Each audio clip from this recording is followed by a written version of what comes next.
Business करना है या खुशबुओं का बिजनेस करना है? अब कुछ लोग बोलते हैं जो D2C ब्रांड्स है ना, ये बड़ी सेक्सी जॉब है ये इस हवाले से क्योंकि आपको ये बहुत लोग जानते हैं। कोई मुझसे पूछता था ना, अच्छा आजकल आप क्या कर रहे हैं, तो मैं बोलता था कि अगर मैं उसको ये बताऊं ना कि यार मैं बियर्ड ऑयल, तो वो बोलते क्या। साथ एक बिगड़े हुए बच्चे थे, शरारती थे बहुत ज्यादा, या बड़े रमजानों में मुझे याद है कि बड़ा लोगों को तंग किया, लोगों के घरों घंटियों में जाके भागे हैं। जब मैं जाता हूँ लोगों के पास, मैं बोलता हूँ कि यार बिजनेस ना वो करो जो कि इंक्रीमेंटल इनोवेशन हो, बहुत रेडिकल इनोवेशन पे जाने की कोशिश ना करो। जब आपने स्टार्ट किया सेंट एंड स्टोरीज तो क्या मुश्किलात आई? मुझे याद है कि HR was a great problem. बहुत से लोग खुशबू नहीं खरीदते कभी भी, बोलते हैं हमारे पास तो गिफ्ट्स आ जाते हैं, ठीक है। तो उसमें एक मसला ये होता है इस अप्रोच में कि आपकी अपनी कोई पसंद नहीं बन पाती। कुछ इंग्रेडिएंट्स हैं जिनके मतलब चीप अल्टरनेटिव्स भी अवेलेबल हैं, लेकिन वो इंग्रेडिएंट्स इतने महंगे हैं कि वो परफ्यूम्स जो हैं वो लाखों में जा रहे होते हैं। पेंटर है, उसने एक ऐसी पेंटिंग बनानी है बिल्कुल अपने तखय्युलात से, तो वो उसको 6 घंटे लगेंगे। लेकिन अगले बंदे को बोले यार ये पेंटिंग अच्छी लग रही है, इसको छाप दो या इसमें आपने थोड़ी बहुत ट्वीकिंग कर दें, तो उसको हो सकता है कि आधे घंटे में वो बना ले। कुछ खुशबुएं तो होती है वो बहुत ज्यादा लास्ट करती है, इवन कुछ मतलब आपने वॉशिंग भी कर ली। पाकिस्तान में अभी तक चल रहा है क्योंकि यहाँ पर अभी तक बहुत प्राइस कॉन्शियस और वैल्यू, क्योंकि वो लोग लास्टिंग को कंपेयर करते हैं वैल्यू के साथ। जितनी लास्टिंग अच्छी होगी तो हमें कम खुशबू लगानी पड़ेगी, तो हमारा खर्चा कम होगा। कि अक्सर अगर आप एक जगह पे जाएं और 2, 4, 5 परफ्यूम से ज्यादा आप ट्राई कर लेना तो उसके बाद फिर आपको समझ नहीं आ रहा। 5 ml के टेस्टर पैक्स हैं जो हम लोग बेचते हैं। तू मेरे शौक की यही लाज रख, वो जो दूर है बहुत दूर है।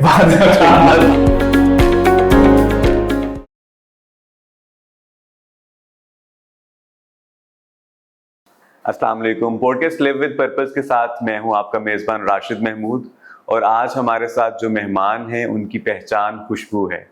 और जिस तरह खुशबू किसी तारुफ की मोहताज नहीं होती, वो भी किसी तारुफ के मोहताज नहीं है, लेकिन हम आपके लिए उनका मुख्तसर तारुफ यहाँ पेश करते हैं।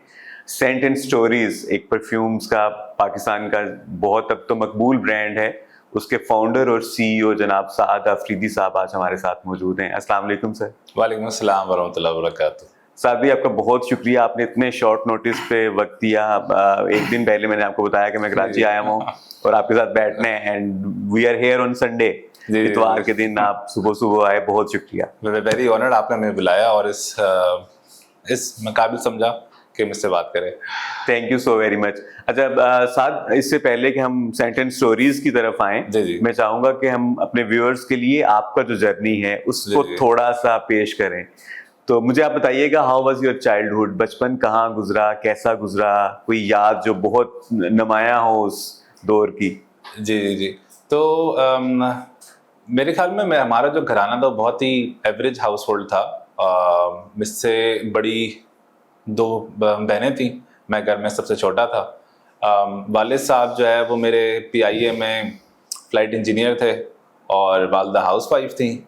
तो हम लोग पहले शुरू में नाज़माबाद पे थे, फिर गुलशन आए और फिर उसके बाद आखिरी गुलिस्तान जौहर में ही हमने तकरीबन पिछले 20 साल गुजारे।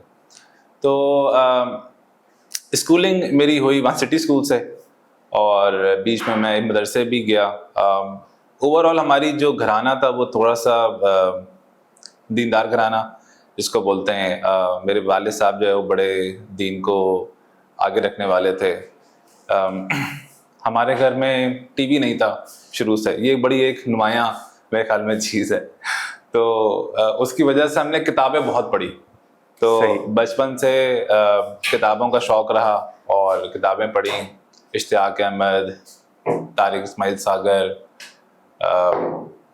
इसके अलावा नसीम हिजाजी। तो मुझे याद है कि एट द एज ऑफ 12-13 अच्छी खासी किताबें मैं पढ़ के फारिग हो चुका। और जो साथ आप मदरसे में गए वो हिफ्ज़ की नीयत से या कुछ और मामला था? जी अच्छा, मेरी जो बड़ी 2 बहनें थी उनसे तो हिफ्ज़ हो गया, लेकिन मैं एवरेज था, क्योंकि हिफ्ज़ के लिए आपको बहुत ज़्यादा जहन चाहिए और शौक़ भी चाहिए। तो वो मेरे अंदर नहीं था, तो मैंने हिफ्ज़ करने की कोशिश की लेकिन मुझसे नहीं हो सका, लेकिन उन्होंने ज़्यादा फोर्स किया। और ये बड़ी अच्छी बात है कि मैंने मैं असल में मदरसे में एक्चुअली जाता था जब ब्रेक्स होती थी। ये जो जैसे जून जुलाई की ब्रेक है, तो डेडिकेटेड आप हिफ्स को उस तरह से वक्त नहीं दे सकते। एग्जैक्टली ऐसा ही है। और आपने वालिद साहब का जिक्र किया कि वो पीआई में थे, और रिसेंटली एक पोस्ट मेरी नजर से गुजरी जिसमें आपने लिखा कि वो किस तरह यूएस और यूके की जो फ्लाइट्स हैं वो ट्रेड ऑफ करते थे कि उन्हें जद्दा की फ्लाइट्स मिल जाएं, और ताकि वो जो आज़मीन हज हैं या जो लोग मक्का और मदीना जा रहे हैं उनकी खिदमत कर सकें। जी। तो आप क्या समझते हैं कि ये कैसी फीलिंग थी कि मतलब उसने आपको काम को समझने में कि आपका प्रोफेशन, आपका पैशन और आपका रिलीजन या इबादत, ये सब चीजें अलाइन हो सकती हैं। जी। तो ये किस तरह से आप इसको देखते हैं, इस जर्नी को?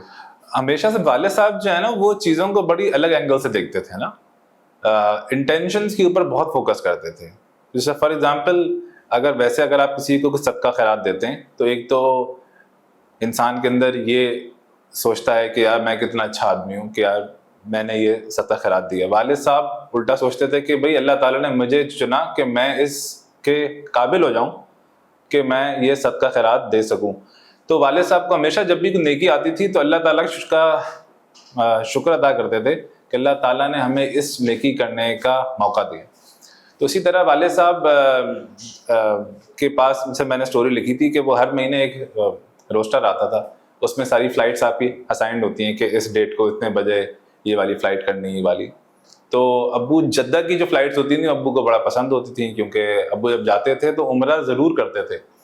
यूजुअली क्या होता है कि जब आप कोई काम, चाहे वो अच्छा से अच्छा ही काम क्यों ना हो, अगर आप वो रूटीन में कर रहे हो ना तो उसकी नॉवेल्टी खत्म हो जाती है और फिर आप उतने वो शौक से नहीं करते। मेरे ख्याल में जैसे अगर कोई डॉक्टर है, वो किसी सोशल वेलफेयर ऑर्गेनाइजेशन में भी काम कर रहा है और बेशक वो बहुत अच्छी स्पिरिट के साथ काम कर रहे हैं, लेकिन क्योंकि वो इतना कर रहा होता है कि उसके लिए उसकी जो स्पिरिट है वो कम होती है। तो मेरे ख्याल में अब्बू ने एंड तक ना काफी उस स्पिरिट को रिवाइव रखा अपने जहन में। और तो अब्बू की ख्वाहिश ये होती थी कि यार जद्दा की फ्लाइट लग जाए, उसमें ये होता है कि चलो मेरा उम्रा भी हो जाएगा, तवाफ भी हो जाएगा। हम लोग बड़ा खुश होते थे क्योंकि वापसी पे अब्बू अलबैग भी लेकर आते थे। तो फिर अब्बू आखिर में जो है ना अल्लाह ताला ने ऐसी दुआ सुनी कि वो जिस जहाज के ऊपर आए वो सिर्फ जाता ही जद्दा था 747, क्योंकि उसमें कोई 536 सीट्स होती हैं। तो वो किसी और रूट के ऊपर वो जहाज पूरा भरता नहीं और वो थोड़ा था भी फ्यूल इनएफिशिएंट। तो उस वजह से जो है ना अब्बू के फिर एक टेलर मेड सिचुएशन हो गई उनकी। हाँ। और कुछ गिनती है कि कितने उम्रे की है फिर उन्होंने?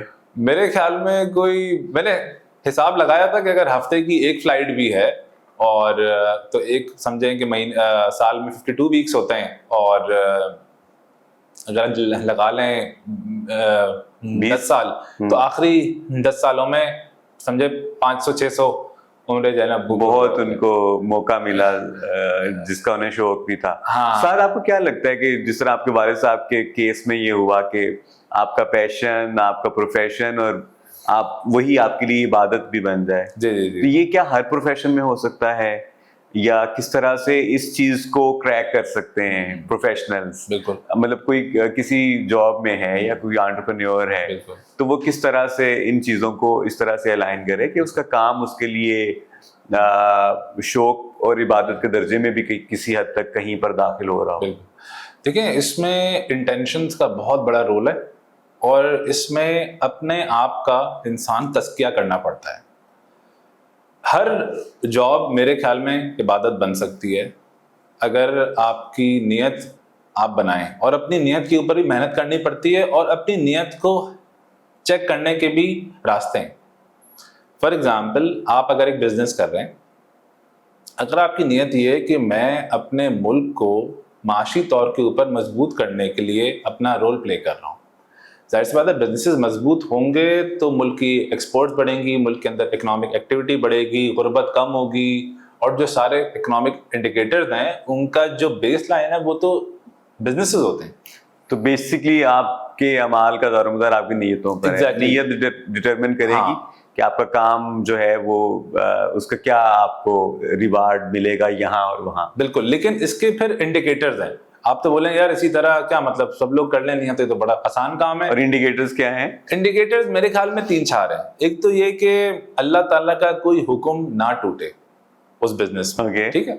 अब मिसाल के तौर पे अगर आप ऑफिस में हैं और नमाज का वक्त हो जाए, नमाज फ़र्ज़ है, तो ये है कि आप सब चीज़ें छोड़कर नमाज पढ़ने जा रहे हो, यानी अल्लाह ताला के अहकामात पूरे हो, ओवर प्रॉमिस ना कर रहे हो, अंडर डिलीवर ना कर रहे हो, और जो भी आपके बिजनेस की बेस्ट प्रैक्टिसेस हैं वो सही हो, आपकी प्रोडक्ट में कोई नुकसान ना हो। अगर कोई ख़राब चीज़ है तो वो आप बता कर बेच रहे हो, यानी जो अल्लाह ताला ने रूल्स ट्रेड के बहुत सारे डिफाइन किए हुए हैं, हम उन रूल्स को पूरा कर रहे हो। तो एक तो ये बड़ा एक बहुत सॉलिड तरीका है ये पता करने का कि हम लोग वाकई में अपने काम को इबादत समझ रहे हैं कि नहीं। क्योंकि अगर आप इनमें से कोई काम नहीं कर रहे, इसका ये मतलब है कि आपका जो मकसद है वो सिर्फ प्रॉफिट मैक्सिमाइजेशन है, ना कि अल्लाह ताला को राजी करना।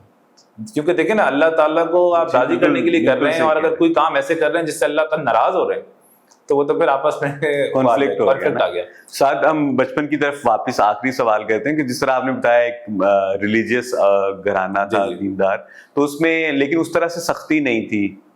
जी जी जी, कि अगर नहीं भी हो रहा तो लाजमी करना है, तो थोड़ा सा लीनियंट और माहौल था।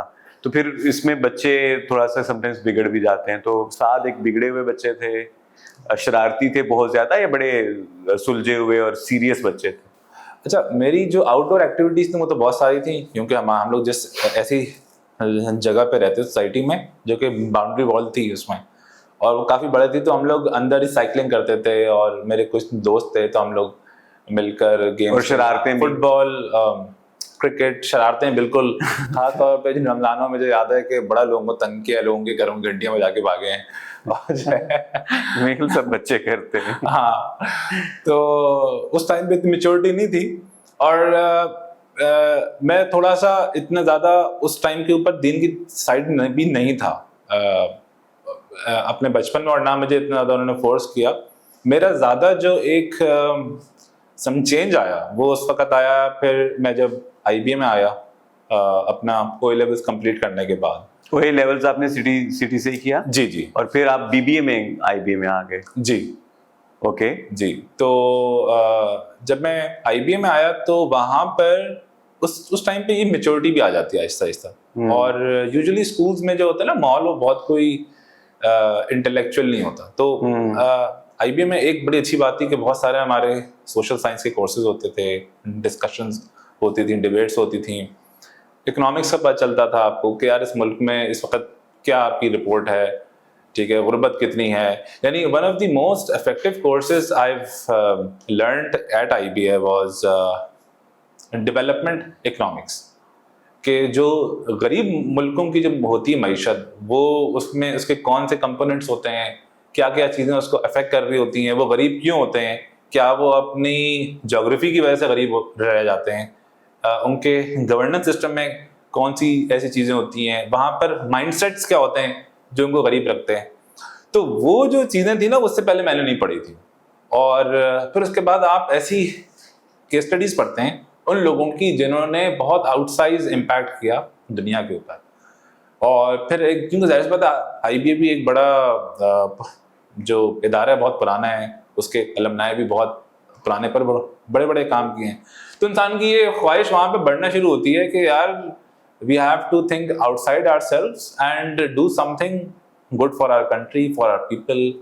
एंड क्योंकि वहाँ से एक फ्लेवर तो इन्फॉर्मेशन तो थी कि यार ये जो सब पढ़ा रहे हैं ये भी असल में दीन का हिस्सा है, कि भाई अपने मुल्क के बारे में सोच रहे हैं, अपने मुल्क की मईशत, ये कोई अलग चीज़ नहीं है। अच्छा, साथ आपने डेवलपमेंट इकोनॉमिक्स की बात की, तो मैं यहाँ पे आपसे एक सवाल आपके सामने रखना चाहूँगा कि पाकिस्तान में जो निस्फ से ज़्यादा या तकरीबन निस्फ आबादी जो है वो खतरे गुर्बत से नीचे है, पॉवर्टी लाइन से नीचे है, तो पाकिस्तान में 3 सबसे बड़ी वजूहात क्या हैं इस गुर्बत की? आपने कहा कि ज्योग्राफी का भी रोल हो सकता है, तो पाकिस्तान को अगर आप उस पैराए में देखें, माशी असूलों की नज़र से देखें, तो आपको क्या बड़ी वजूहात नज़र आती हैं? जी, इसमें जो सबसे बड़ी वजह है वो ये कि इस वक्त हम लोग कोई बहुत अच्छा गवर्नेंस सिस्टम जो है वो इम्प्लीमेंट कर नहीं पाए अपने मुल्क में, और जिससे जो और हमारे निज़ाम में लीकेजेस बहुत सारी, जिसकी वजह से जो आवाम का पैसा है वो ह्यूमन डेवलपमेंट के ऊपर खर्च कम हो रहा है। और जिसकी वजह से ऑफ कोर्स एजुकेशन नहीं है। फिर एजुकेशन के अलावा जब एजुकेशन नहीं होती, जहालत होती है, तो फिर वो बहुत सारे नॉन प्रोडक्टिव बिहेवियर्स को जन्म देना शुरू कर देती है। तो ये इस वक्त मैं समझता हूँ नंबर 1 मसला है कि फॉर एग्जांपल लोकल गवर्नमेंट जो हैं वो एक मुल्क की तरक्की के लिए बहुत ज़रूरी है। कि देखें, मैं ये समझता हूँ कि मुझे ये मोहल्ला बहुत अच्छा मिला कि हमारे पास पार्क थे खेलने के लिए, रोडें साफ थी, गटर नहीं बह रहे होते थे। तो I also feel very privileged कि यार मैं जो यहाँ बैठा हुआ हूँ वो ये इस वजह से नहीं है कि मेरे अंदर कोई खास बात थी, ये तो एक्सीडेंट ऑफ बर्थ था कि उस किस्म का माहौल मिल गया। लेकिन ऐसा माहौल पाकिस्तान के 50% बच्चों को नहीं मिल रहा जो स्कूल से बाहर है। तो हमने तो उनको पहले से ही आउट कर दिया ना रेस से। यानी हमने तो समझे कि वो अगर 100 बच्चे रेस में लगे हुए तो उनके आपने पैरों के नीचे ना 20-20 किलो के वेट डाल दी कि भाई तुमने ना अब भागना है। तो ये एक बहुत बड़ी वजह है मेरे ख्याल में कि ये। और दूसरी जो मुझे बड़ी वजह लगी वो ये कि दीन से दूरी। क्योंकि देखें, इंसान के एक मादा उसको बहुत सेक्रीफाइस। कोई भी बड़ा जो मुल्क है उसके पीछे आप देखेंगे कि कुछ लोगों की, कुछ मुक़्तदर हल्कों की बड़ी सेक्रीफाइस। जैसे साउथ अफ्रीका है तो उसमें जो है वो है नाम क्या वो जो बड़े मशहूर वहाँ पे, नेल्सन मंडेला। तो कुछ जिस तरह यूएसए के फाउंडिंग फादर्स थे जिन्होंने कुछ चीजों, तो पाकिस्तान में आप समझते हैं कि ये कुर्बानी देने वाला तबका नहीं है या कम है या नापैद है? उसको सही से मौका मिल नहीं सका आगे आने का और पाकिस्तान को सर्व करने का। जो कुर्बानी देने वाले लोग थे जी, जिस तरह फॉर एग्जाम्पल चूरी खाने वाले मजनू आगे हाँ, मतलब कुछ लोग होते हैं वो अपने सिर्फ सेल्फ इंटरेस्ट के लिए काम करते हैं। जिस तरह अगर आप सियासतदानों को देख लेना तो बहुत सारे इसलिए काम करते हैं कि यार हमारे खानदान में उसका असर रसूख बढ़े और हमारी वाह हो। लोग सेल्फ इंटरेस्ट जो उनको सपोर्ट करते हैं, इंटरेस्ट से ज्यादा सेल्फ इंटरेस्ट गालिब है। एग्जैक्टली बहुत सारी कि यार ये बंदा हमारी जो है ना गमी में आएगा, खुशी में आएगा, हम बता सकते हैं कि यार हमारा इससे राब्ता है। तो वो उसी डोमेन में घूम रहे हैं। हालांकि सियासत से बड़ा नेक काम कोई और नहीं हो सकता अगर सही नीयत से की जाए, क्योंकि आपके पास इतनी अपॉर्चुनिटी है। देखिए ना, मैं समझता हूं कि एक सियासतदान जो सारी हम लोग बोलते हैं ईदी साहब बहुत बड़े आदमी हैं, बारी साहब हैं, चीपा साहब हैं, जितने भी हैं, एक सियासतदान इन सबसे आगे बड़ा काम कर सकता है अगर वो लीकेजेस खत्म कर दे। ये जो 50% बच्चे स्कूल से बाहर हैं उनको स्कूल में डाल दे, 10-20 साल काम करके मुल्क को ऊपर। साहब इस नेक काम में आने का इरादा रखते हैं आप? मेरी मतलब सच्ची बात है कि ख्वाहिश बहुत है, लेकिन मुझे नहीं लगता मेरे अंदर वो स्किल्स हैं या कैपेबिलिटीज हैं। लेकिन मैं जो बहुत होशियार लोग मुझे दिखते हैं उनको मैं ये बोलता ज़रूर हूँ कि आप इस पे आने की कोशिश करें और उसको इबादत समझ के करें। मैं एक अपनी स्टोरी बताता हूँ। एक मिनिस्टर थे, मैं उनके पास मिलने गया। He was the serving minister. तो मैंने देखा कि उस टाइम पे मुल्क भी मुश्किल हालात में था और गवर्नमेंट चेंज हुई थी। अब उनके पास जो लोग आए हुए हैं वो बहुत ही छोटी छोटी चीज़ें आके अपनी सिफारिश कर रहे थे कि सर वो हमारा बोनस रुका हुआ है, सर वो ये चीज़ सस्पेंड हुई भी, आप इसको बोलें उसको बोलें। तो मैंने उनको बोला कि यार ये इतना इम्पोर्टेंट मिनिस्टर है, उनके पास बहुत इम्पोर्टेंट वो था पोर्टफोलियो, में नाम नहीं लूँगा वरना लोग पहचान जाएंगे। तो मैंने कहा यार कि उनके असिस्टेंट थे कि ये इतना इम्पोर्टेंट वक्त है इनका आज, तो ये इन सबको वक्त क्यों दे रहे हैं? उन्होंने कहा कि देखो यार ये वो लोग हैं, ये लोग जो पूरा साल जो प्रोटेस्ट करते हैं या जो डंडे खा रहे हैं, जो डंडे खा रहे हैं, जेलों में जा रहे हैं, इसलिए तो जा रहे हैं कि जब हमारी हुकूमत आएगी तो हम लोग इनसे अपने काम निकलवाएंगे। ये मुल्क की खिदमत के लिए नहीं कर रहे होते कि हमारा मुल्क ऊपर जाएगा। वो उसका फैक्टर होगा, वो सब 10% हो, लेकिन 90% ये होता है कि जब वो हमारा इसलिए सपोर्ट कर रहे हैं कि वो हमें फायदा दे सके। तो सेल्फ इंटरेस्ट हर चीज पे गालिब है। एग्जैक्टली। अच्छा, साथ ये हमने बात की गवर्नेंस के लेवल पे, स्टेट के लेवल पे। अगर हम इंडिविजुअल लेवल पे बात करें जी, जो 50% खते गुर्बत से नीचे हैं जी, और 250 मिलियन की पॉपुलेशन है, तो 100 मिलियन से ज्यादा, 125 मिलियन के करीब लोग हैं। तो इंडिविजुअल लेवल पे क्या मसाइल हैं? एक शख्सी सतह पर अगर हम बात करें तो वो इंडिविजुअली लोग क्या कर सकते हैं पॉवर्टी से निकलने के लिए? देखिए, मुझे ये भी लगता है कि पाकिस्तान के पास ना बहुत अच्छे कोई रोल मॉडल्स भी नहीं हैं बहुत सारी फील्ड्स में, जिसकी वजह से हम लोग अपने जो आम तक टारगेट्स हैं वो भी बहुत लो रखते हैं। देखिए, मुल्क उसी वक्त ग्रो करता है जब उसकी इकोनॉमी ग्रो करती है। सबके पास जब आपका हुजम ग्रो करता है तो आपके पास एजुकेशन पे खर्च करने ज़्यादा पैसे हैं, हेल्थ पे खर्च करने के ज़्यादा पैसे होते हैं, पब्लिक सेक्टर के जो भी प्रोग्राम्स होते हैं उस पर आपके पास खर्च करने के ज़्यादा पैसे आ जाते हैं। तो अब बिजनेस को किस तरह बढ़ाएं? अच्छा, बिजनेस में भी मोस्ट स्पेसिफिकली एक्सपोर्ट रिलेटेड, कि हम अपनी एक्सपोर्ट्स किस तरह बढ़ाएं। एक्सपोर्ट बढ़ाने के लिए आपको अपनी लेबर प्रोडक्टिविटी बढ़ानी होती है। तो जाहिर बात है, जो आपको compete करना है इंडिया के साथ, चाइना के साथ। अब वहाँ पर हम लोग अपनी लीकेजेस की वजह से, कि फॉर एग्जांपल अब एनर्जी सेक्टर में बहुत बड़ी लीकेज है, हमारे पास जो आज बिजली है वो रीजन में सबसे महंगी है, तो उसकी वजह से हम लोग बहुत सारी चीज़ों की वजह से कंपेरेटिव नहीं रहते। हमारा जो लेबर है वो बहुत, यानी रीजन के मुकाबले में इट इज़ अनकम्पेरेटिव। तो उसकी वजह से हमारी जो एक्सपोर्ट्स हैं वो बहुत ज़्यादा जो है स्टेगनेंट है बहुत अरसे से, और बड़ी लो वैल्यू एडेड किस्म की हमारी एक्सपोर्ट्स हैं, सिवाय टेक्सटाइल सेक्टर है जो कि मैंने देखा है कि बड़ा बहुत ही रॉ मटेरियल से लेकर एंड तक पहुंचाता है। लेकिन इसके अलावा हाँ, आईटी सेक्टर ऐसा है which can act as a great beacon of. लेकिन ये उसमें भी मसला है ना कि लो वैल्यू एडेड सर्विसेज, उसमें भी ज्यादा फोकस टेक सेक्टर में भी उसी पे है।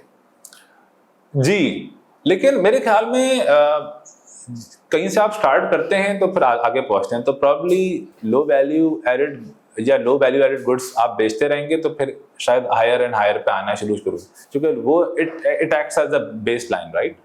तो वाहिद हल यही है कि हम अपनी जो बिजनेसेस हैं उनको स्केल करें, और इसके लिए बहुत ही एम्बिशियस इंसान टारगेट्स रखने पड़ेंगे। बिजनेसमैनों को भी मैंने देखा है कि जब उनकी एट अ लेवल, कि जब उनकी अपनी इंटरनल फैंटेसीज और ख्वाहिशात पूरी हो जाती है ना, तो वो बड़े सुकून में आ जाते हैं। वो ड्राइव नहीं रहती कि यार मैंने इससे डबल करना है। अभी तो मैं उसकी क्या वजह है? उसकी वजह सिस्टम उस तरह से सपोर्ट नहीं कर रहा, या फिर हमारा अपना कोई माइंडसेट का इशू है? माइंडसेट का इशू है, and I will come back to my first point, क्योंकि वो सारी मेहनत जो है ना वो सेल्फ इंटरेस्ट के लिए हो रही थी ना। तो अब जब आपका सेल्फ इंटरेस्ट सारा पूरा हो गया, आपका 2000 गज का बंगला भी बन गया, गाड़ियां भी आ गई, दुबई में भी आपने ले लिया, हर चीज जो आपकी फैंटेसी थी, फार्म हाउस भी बना लिया आपने, तो वो अब भाई बंदा क्यों मेहनत करे ना 8 घंटे 10 घंटे, अपनी जात से निकल के सोचते नहीं है। जी, तो इसके ऊपर बहुत बात करने की जरूरत है कि ये जो आप काम कर रहे हैं अपनी आखिरत, यानी अगर इंसान का विजन आखिरत हो जाए, ठीक है ना, वो कहते हैं कि इंसान के जो दिल है ना उसको जंग लग जाता है, तो जो चीज उसको हटाती है वो है मौत की याद। जब इंसान अपनी मौत को सोचता है तब मैं समझता हूँ गेम होता है चेंज, कि वो बोलता है कि यार अच्छा, ये सब जो मैंने इतनी मेहनत कर रहा हूँ जिसके लिए, मैंने तो छोड़ के जाना है, तो अच्छा भी आगे लेके क्या जाना है। यही वजह तो नहीं है कि नहीं कर पा रहे स्केल के, जब छोड़ के जाना है तो स्केल ही क्यों करें? मुझे तो लगता है कि ये भी कहीं वजह है कि 4 दिन की जिंदगी है, और हमारा ये है कि असल जिंदगी तो आखिरत की है, तो इस जिंदगी में क्यों ही इतना ग्राइंड करें, मेहनत करें कि स्केल करते ही चले जाएं, बस थोड़ा जितना अपनी जरूरत का है कर लिया काफी है। ये जो आप बता रहे हैं सोल्यूशन, मुझे तो वो प्रॉब्लम समटाइम्स लगता है। अच्छा, ये इसको इलेबोरेट कर दें। नहीं, बिल्कुल 100% बात ठीक है। एंड ये कहते हैं कि it's we are stuck between a rock and a hard place. 100% बात सही है कि बहुत सारे जो रिलीजियस तबका है उसने भी वो भी बहुत ज्यादा एफर्ट नहीं करता, या अपने बिजनेस को लेके विजन नहीं बनाता, क्योंकि बोलता है भाई सारी चीजें मुझे यहाँ पे छोड़ के जानी है, तो यार वो जाना बैठ के अल्लाह अल्लाह करो, या मस्जिद में बैठ जाओ और सब चीजें। अच्छा, यही मसला अगर आप देखें ना, असल में अगर मैं इस प्रॉब्लम को डिफाइन करूं तो वो है दी बाइफरकेशन बिटवीन दीन एंड दुनिया। क्या हमें लगता है कि दीन ये है कि नमाज पढ़ना, रोजा रखना, जिक्र करना वो दीन है, और ऑफिस जाना, ये सब चीज़ें हमारी दुनिया है। तो अगर आप हिस्ट्री देखें तो ये जो बाइफिकेशन होती थी ये बड़ी कम होती है, एक ही चीज होती थी, यानी आपका अगर जो चीज उसका इंटेंशन अल्लाह ताला को राजी करना है तो आपकी हर चीज ही दीन है। और अगर आपकी नमाज पढ़ने की भी आपको इंटेंशन ये है कि यार लोग मुझे बोलेंगे बड़ा नेक आदमी है, तो वो भी आपकी दुनिया बन जाएगी। तो यहाँ पे इंटेंशंस का बड़ा गेम है और मुझे लगता है कि इंटेंशंस का इंस्टीट्यूट बनाना चाहिए इस चीज को बाइफरकेट करने के लिए कि यार किस तरह आपने सोचना है। और मजहब की जो कंपार्टमेंटलाइजेशन कर दी हमने वो गलत कर दी। एग्जैक्टली मतलब ये चीज जो है सिर्फ रिलीजन है, बाकी जो है वो दुनिया है। बिल्कुल। और बहुत सारी ना इस तरह की लोग एग्जाम्पल्स देते हैं कि देखें यहाँ पे तो ये तो बस जरूरत पूरा करने की जगह है, जैसे इंसान किचन है या वॉशरूम है तो बंदा आता है अपनी जरूरत पूरी करता है और जाता है। तो इसी तरह हमने भी दुनिया में बस इतना करना है, कोटा पूरा करना है हो जाए कि तो इसका काउंटर आर्गुमेंट क्या है? अगर बस जरूरत या पूरी हो रही है तो बस ठीक है, उसके ज्यादा करने की क्या जरूरत? इसका काउंटर आर्गुमेंट क्या देते हैं आप? देखें, इसका काउंटर आर्गुमेंट बहुत बड़ा है कि जो खुदी का कॉन्सेप्ट है ना अल्लामा इकबाल का, खुदी को कर बुलंद इतना कि हर तकदीर से पहले खुदा बंदे से खुद पूछे कि तेरी रजा क्या है। तो रजा यही है कि बस जरूरतें पूरी हो रही हैं तो ठीक नहीं, तो रजा यही है ना? देखें इससे ज्यादा की रजा ही नहीं है। देखिए हमने इसके लिए फिर हमें जाना पड़ेगा सहाबा कराम के दौर में। ठीक, सहाबा कराम थे, हर सहाबा की ना एक जो स्पेशलिटी थी। फॉर एग्जाम्पल हज़रत अबू हुरैरा रज़ियल्लाहु ताला अन्हु थे, वो एकेडमिक थे बहुत बड़े, तो उन्होंने उसमें एक्सेलेंस हासिल की। इसी तरह हज़रत खालिद बिन वलीद थे, वो जंगी महारत उनको ज़्यादा होती थी, तो उसमें वो एक्सेलेंस उन्होंने हासिल की। इसी तरह हज़रत अब्दुर्रहमान बिन औफ थे, उन्होंने बिजनेस की लाइन में अपनी एक्सेलेंस हासिल की। तो एक्सेलेंस जो है ना ये हमारे That should be the goal. That should be the goal. और अगर एक्सीलेंस गोल होगी तो मेरे ख्याल में स्केलेबिलिटी आ ही जाएगी। एग्जैक्टली उसके बाद जो है ना फिर आप रिजल्ट को सोचते ही हाँ, नहीं, मीडियोकर नहीं रह सकते आप। एग्जैक्टली। तो एक्सेलेंस इज अ माइंडसेट, और हदीस में आता है कि मोमिन जो है ना वो हर काम एहसान के दर्जे पे करता है, यानी एक्सेलेंस के साथ करता है। ज़ात वापस आते हैं, आपकी हम IBA में ग्रेजुएशन पर थे, तो वो दर्जा एहसान पर मुकम्मल कर लिया आपने BBA। कैसा रहा? अल्हम्दुलिल्लाह अच्छा रहा। मैं I was a very average student, क्योंकि मुझसे बहुत ज़्यादा रोट लर्निंग जो है ना वो मुझसे होती नहीं थी। मैं बोलते मैंने कॉन्सेप्ट समझ रहा हूँ, याद नहीं करना, मैंने शौक समझ के करना है। उसके बाद फिर आगे परसू किया पढ़ाई को या क्या? अच्छा, उसके बाद ना फिर मैंने 2 साल ब्रेक लिया, 1 साल मैंने जॉब की एक जगह, और फिर उसके बाद मुझे जॉब किस नेचर की? अच्छा, वो एक फ्रेट फॉरवर्डिंग कंपनी थी, उसमें मैं सप्लाई चेन एग्जीक्यूटिव था। ओके जी, तो वहाँ से मैंने बहुत सारी चीज़ें सीखी। फिर उसके बाद मैं अपने लेकिन मुझे उससे एक ही आइडिया हो गया कि मेरा जो मिजाज है, और यहाँ पे बड़ी इंपॉर्टेंट है, कुछ लोग जो सोच रहे होते हैं ना कि यार बिजनेस करें या जॉब करें, तो मैंने वो चीज़ होते हुए देखी, तो मैं भी इसमें कंफ्यूज रहता था। मेरी कोई बहुत स्ट्रॉन्ग प्रेफरेंसेस नहीं होती थी। हाँ, तो क्लैरिटी कैसे आई कि जॉब नहीं करना, बिजनेस करना है? और ये कौन से पैरामीटर्स या इंडिकेटर्स हैं जो आपको ये थोड़ी बहुत क्लैरिटी दे सकते हैं कि I am a job person, मैं जॉब में रहूं तो बेहतर परफॉर्म कर लूंगा, या मैं जॉब नहीं करूं और एंटरप्रेन्योरशिप की तरफ आऊं तो मैं बेहतर कर लूंगा? वो इंडिकेटर्स क्या है, और कौन सा एक दो तीन इंडिकेटर्स थे जिन्होंने आपको क्लैरिटी ऑफ थॉट्स दी? जी, जो सबसे बड़ा था वो ये था कि मैं जो वो आम था, इन जनरलिस्ट था। मैं यूजुअली जॉब रोल्स में आपको एक बहुत स्पेसिफिक फंक्शन देते हैं। फॉर एग्जांपल, अगर आप PR में हैं तो आपने PR ही करते रहनी है, या अगर आप सप्लाई चेन में हैं तो आपने उसी डोमेन में काम करते रहना है। मुझे जो है ना वो हर चीज़ का ही शौक था, यानी मुझे मार्केटिंग का भी शौक है, तो सप्लाई चेन, तो HR, तो मैं हर चीज़ ही पढ़ता था, हर चीज़ ही करना चाहता। तो आम जनरलिस्ट जो लोग हैं उनके लिए जो बिजनेस है वो ज़्यादा अच्छा है, अगर उनका बहुत कोई सेट प्रेफरेंस नहीं है टुवर्ड्स। हाँ, उसमें एक चीज़ में आपकी स्पेशलाइजेशन होना ज़रूरी है, जिस तरह मेरी मार्केटिंग में स्पेशलाइजेशन ज़्यादा अच्छी थी। तो एक तो ये है। दूसरा ये कि I hated going to my job, ठीक है, जो एक मुझे था। दूसरा क्यों, अच्छा, मेरा जो दिमाग था वो भी हर वक्त प्रॉब्लम सॉल्व के ऊपर होता था। IB में भी I attended a lot of business plan competitions. तो हर वक्त बिजनेस प्लान ही जहन में आ रहे होते थे कि यार ये लॉन्च कर लिया जाए, इस प्रॉब्लम को इस तरह सॉल्व कर सकते हैं। उस टाइम पे वीडियोज में देख रहा हूँ। तो अगर आपकी प्रॉब्लम सॉल्विंग का बहुत स्ट्रॉन्ग माइंडसेट है ना, और आप हर चीज को ही एज अ प्रॉब्लम और बिजनेस केस देख सकते हैं, तो you have a very strong chance. तो ये प्रॉब्लम सॉल्विंग का जो माइंडसेट है, ये किस तरह से कल्टीवेट होता है? नेचुरल होता है या आपको ये माइंडसेट डेवलप करना पड़ता है? और इसको डेवलप करने के सीधा सीधा क्या टूल्स हो सकते हैं हम अपने व्यूअर्स के लिए यहाँ पर?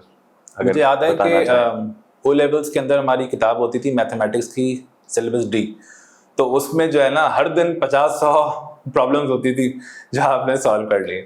तो फिर उसके बाद हम जब आईबी आए तो बेतहाशा केस स्टडीज पढ़ते हैं ना। तो केस स्टडीज में होता यही है कि वो एक पॉइंट पे आके वो रोक देते हैं और बोलते हैं कि हाँ भाई अब ये सवाल है, अब क्या करना चाहिए इंसान को उसको। फिर उसके बाद वो आगे उसका पूरा एक देते हैं कॉन्टेक्स्ट के, अच्छा उसने ये किया था। तो मेरे ख्याल में दैट रियली हेल्प्ड।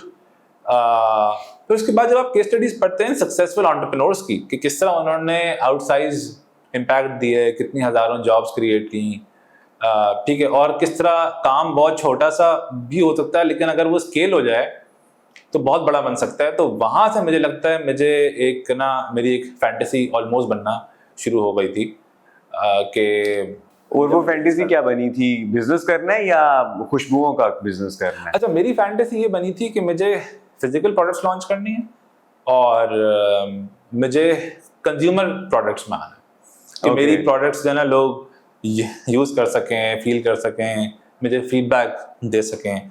क्योंकि ये थोड़ी सी आई वुड से कि कुछ लोग बोलते हैं जो D2C ब्रांड्स है ना, ये बड़ी सेक्सी जॉब है ये इस हवाले से, क्योंकि आपको ही बहुत लोग जानते हैं, आप वो प्रोडक्ट इस्तेमाल करते हैं, हाँ यार ये उस आदमी की प्रोडक्ट है। B2B में हो सकता है आपका बहुत बड़ा बिजनेस हो लेकिन जानता आपको कोई भी नहीं है। ऐसे ही है। तो ये जो जॉब के बाद 1 साल का ब्रेक लिया जी, उसमें क्या मसरूफियात रही? अच्छा, उसमें ये था कि कुछ फैमिली इश्यूज हो गए थे। मेरे वालिद साहब की हेल्थ थी और 2013 में ही रिटायर हुए थे मेरे वालिद साहब। और कुछ चीज़ें और तो उसकी वजह से वो समझें कि 1 साल का ब्रेक आया है। आई वाज, फिर उसके बाद मैंने इवनिंग में MBA शुरू किया और साथ ही मैंने 2 बिजनेसेस एक साथ स्टार्ट किए जो कि फेल हुए। एक था, वो क्या थे? हाँ, एक था फोल्डेबल वाटर बैग्स का। फोल्डेबल वाटर बैग्स, जी, वो पाकिस्तान में फर्स्ट टाइम मैंने इंपोर्ट किए, उसको लॉन्च किया। दूसरा था एक फोल्डेबल वाटर बैग का क्या यूजेज होगा? किस लिए? पानी कैरी करने के लिए? जी, जो आमतौर पे फिल्टर से घर लेके आने के लिए या क्या उनकी कैपेसिटी क्या थी? यूजुअली ट्रैवल में बहुत यूज में आता है और हमसे जो ज्यादातर लोग लेके गए वो हज उम्रे वाले लेके गए। ओके। क्योंकि वो होता ये था कि वहां पर जैसे अगर आपको आब ज़मज़म लेके अपने होटल में यूज करना है तो वो जो उम्रा और हज की किट्स होती हैं वो उसमें ऐड कर लेते हैं। सही। तो वाइट फेल्ड, यूटिलिटी तो नजर आ रही है। जी, अच्छा, फेलियर ऐसा हुआ कि ऐसा नहीं हुआ कि मुझे कोई नुकसान हो गया उसमें, लेकिन ये है कि उस तरीके से बिजनेस पिकअप नहीं कर सका।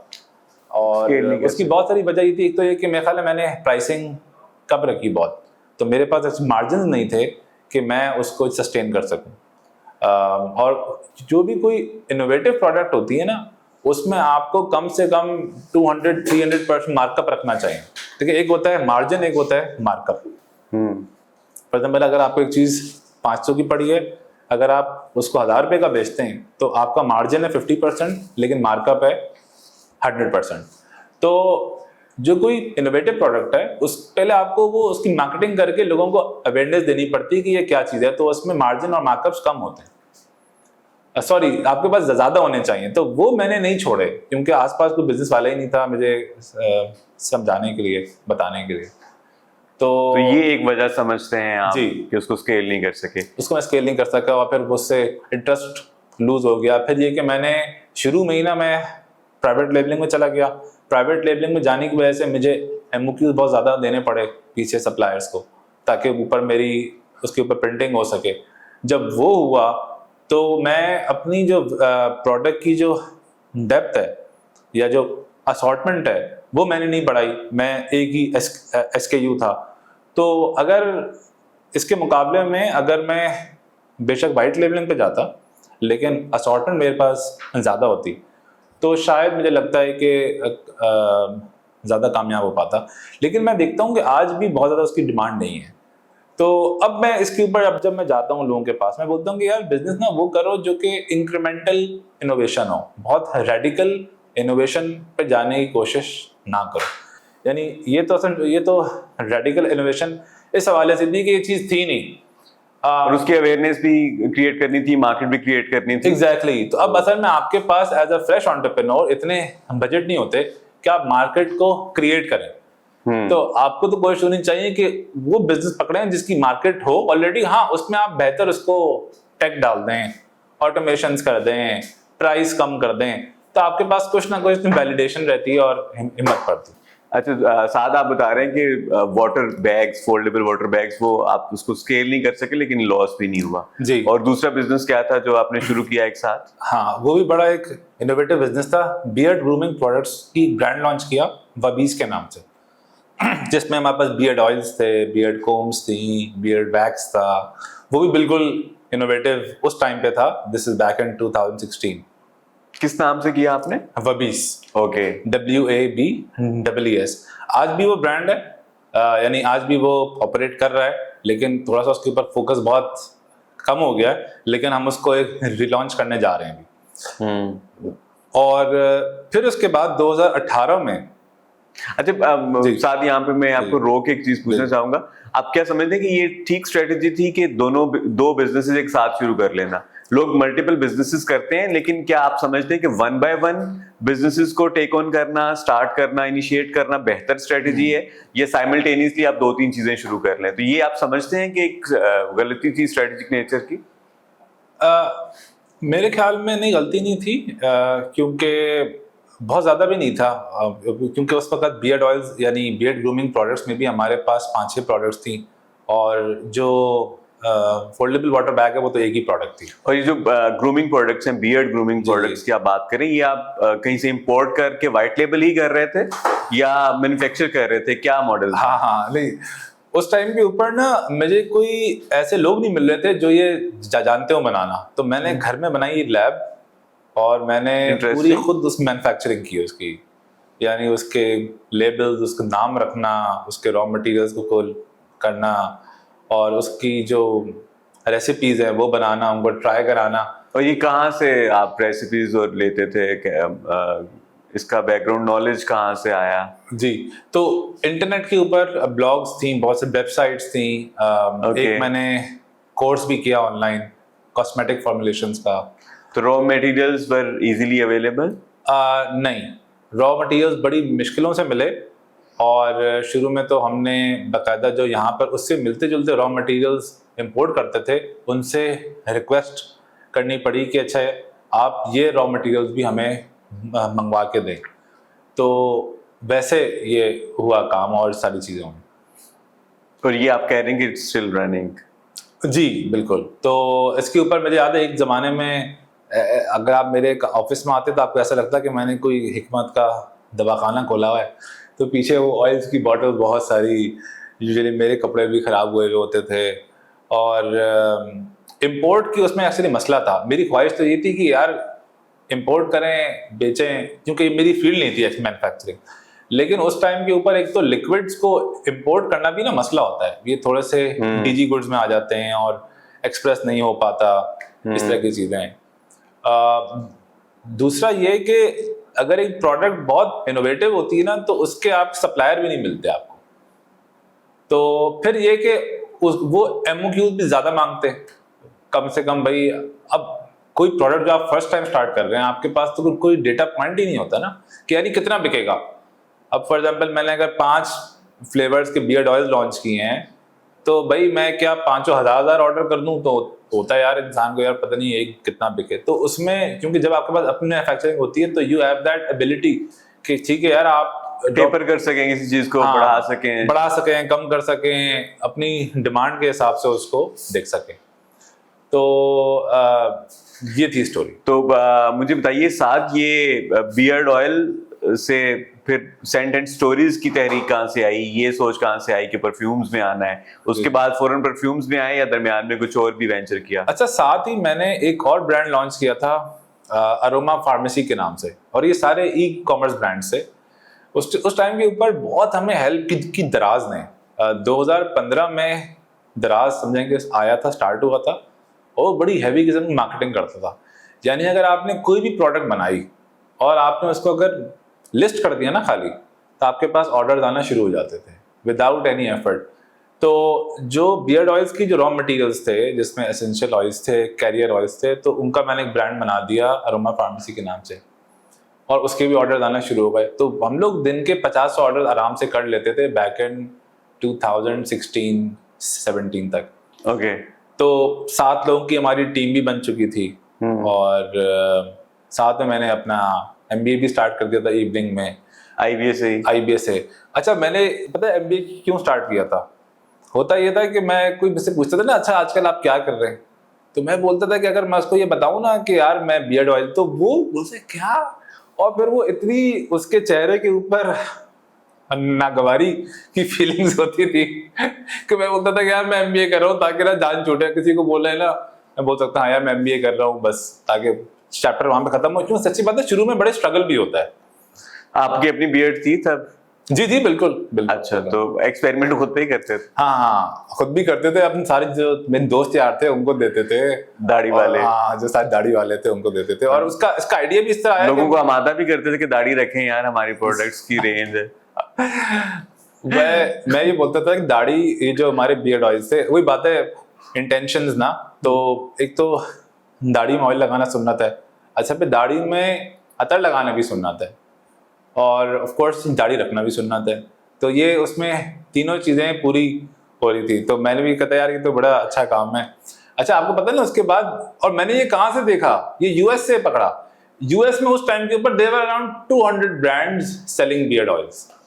मैंने तो हर चीज उनकी समझे कि यहाँ पर मतलब उसको देख के इंस्पायर किया कि अच्छा वैसे ही वो लोग बॉटल्स में बेच रहे हैं, तो मुझे भी वैसी बॉटल्स करनी है, उनके ये इंग्रेडिएंट है तो मुझे भी वही करना है। फिर वो इंपोर्ट करके उनकी प्रोडक्ट को और अपने प्रोडक्ट को बेंचमार्क किया, क्योंकि वहां भी बहुत लोग, US में तो ये वर्ल्ड वाइड आया ना ट्रेंड, आपको पता है कि जिसको यानी स्टबल बोलते हैं, या कि वहां पे भी बहुत ज्यादा लोग बढ़ाते हैं फैशन स्टेटमेंट के। हाँ, तो वो असल में फैशन, और यहाँ पे भी ज्यादा सच्ची बात है कि जो मौलवी टाइप का तबका है वो हमारी नहीं थी मार्केट, उसको इतनी फिक्र नहीं होती। जो ऑफिस गोइंग, जो कॉर्पोरेट जो साथ फैशन को भी जी मेंटेन कर रहे होते हैं। एक इन्फ्लुएंसर है रामेश सफा, तो वो मेरे पास मिलने आए।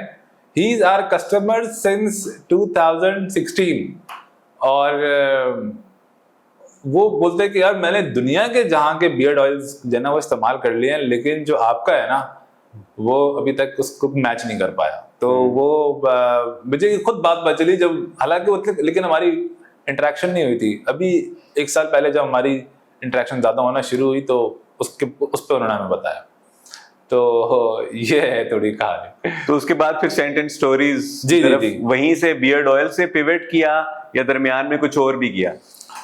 जिस तरह मैंने बताया ना, कुछ एक ब्रांड था अरोमा फार्मेसी एसेंशियल ऑयल वाला, उसी से फिर अब, क्योंकि अगर देखा जाए ना तो ये इंडस्ट्री आ जाती है हेल्थ एंड ब्यूटी, ये पूरी, जिसमें men's cosmetics, essential oils, aromatherapy और परफ्यूम्स।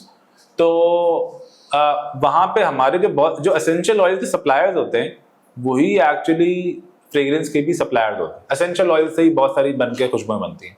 तो वहां से मुझे इंटरेस्ट होना शुरू हो गया था फ्रेग्रेंसेस में भी, लेकिन मुझे एक क्वेश्चन होता था कि मैं वैल्यू कहाँ पे ऐड करूं, क्योंकि मैं जब इम्तियाज जाता था, चेस जाता था, तो बेतहाशा फ्रेग्रेंसेस वहां पर ऑलरेडी रखी हुई होती थी। तो फिर मेरे एक दोस्त ने मुझे मोटिवेट किया, उन्होंने कहा देखें आप फ्रेग्रेंस बिजनेस शुरू करें। लोग फ्रेग्रेंस का बिजनेस उस टाइम भी काफी ज्यादा सैचुरेटेड था, लेकिन उन्होंने कहा कि ऑनलाइन कोई नहीं बेच रहा है, तो आपकी एक्सपर्टीज है, आप ऑनलाइन बेच सकते हैं, वीडियो एड बना सकते हैं, स्क्रिप्टिंग कर सकते हैं, तो आप स्टार्ट करें। तो मैंने उनकी बात मुझे समझ में आई, और उस टाइम के ऊपर हमारा ई कॉमर्स में हाथ भी साफ हो चुका था। तो फिर जब इस बिजनेस में आए ना, तो हमें बहुत जल्दी, मुझे याद है कि शुरू में हमने बहुत ही एक ही जो है ना वो बॉटल्स ली, एक जैसे हमने लेबल्स लिए और वीडियो एड्स बनाए। वीडियो एड्स भी ऐसा होता था कि आप स्क्रिप्ट करें, कुछ वीडियो ब्लॉग्स मिल जाते थे, उसकी आपने स्क्रिप्ट रख दी। तो वहां जब हमने वो एड्स प्ले करना शुरू किए, we were the first brand जो फ्रेग्रेंस के एड्स प्ले करता था फेसबुक के ऊपर। उस टाइम पे फ्रेग्रेंस एड प्ले नहीं हो रहे थे सोशल मीडिया के ऊपर। तो वहां से फिर हमें जो रिस्पॉन्स आना शुरू हुआ, हालांकि कर तो सारे ब्रांड रहे हैं, फ्रेग्रेंसेस में हैं सारे बड़े ब्रांड, लेकिन अब आए ना ज्यादातर। ये तो बहुत, ये मैं बात कर रहा हूँ 2018 में। आप किसी भी ब्रांड को जाके देख लें, जो फ्रेग्रेंसेस थी, एक ब्रांड था बड़ा पाकिस्तान में, और फिर सारे इंपोर्टेड ब्रांड्स थे। तो जो बड़ा ब्रांड भी था, वो एक होता है कि आपने प्रोडक्ट को शो करा दिया, भाई हमारे पास ये प्रोडक्ट है, उसकी फोटो लगा दी फेसबुक के ऊपर। एक है कि आपने एक कन्वर्जन ऐड बनाया, वीडियो कन्वर्जन ऐड, जिसमें आप ये बोलते हैं कि इस खुशबू का नाम ये है, इसके ये नोट्स हैं, आपको ऐसे फील कराएगा, ठीक है इसके, और वो जो अगर आपने अभी खरीदना है तो क्लिक कर रहे हैं, ये डिस्काउंट ऑफर है। तो वो जो कन्वर्जन ऐड का जो पूरा कॉन्सेप्ट है, वैसे कोई नहीं बेच रहा था।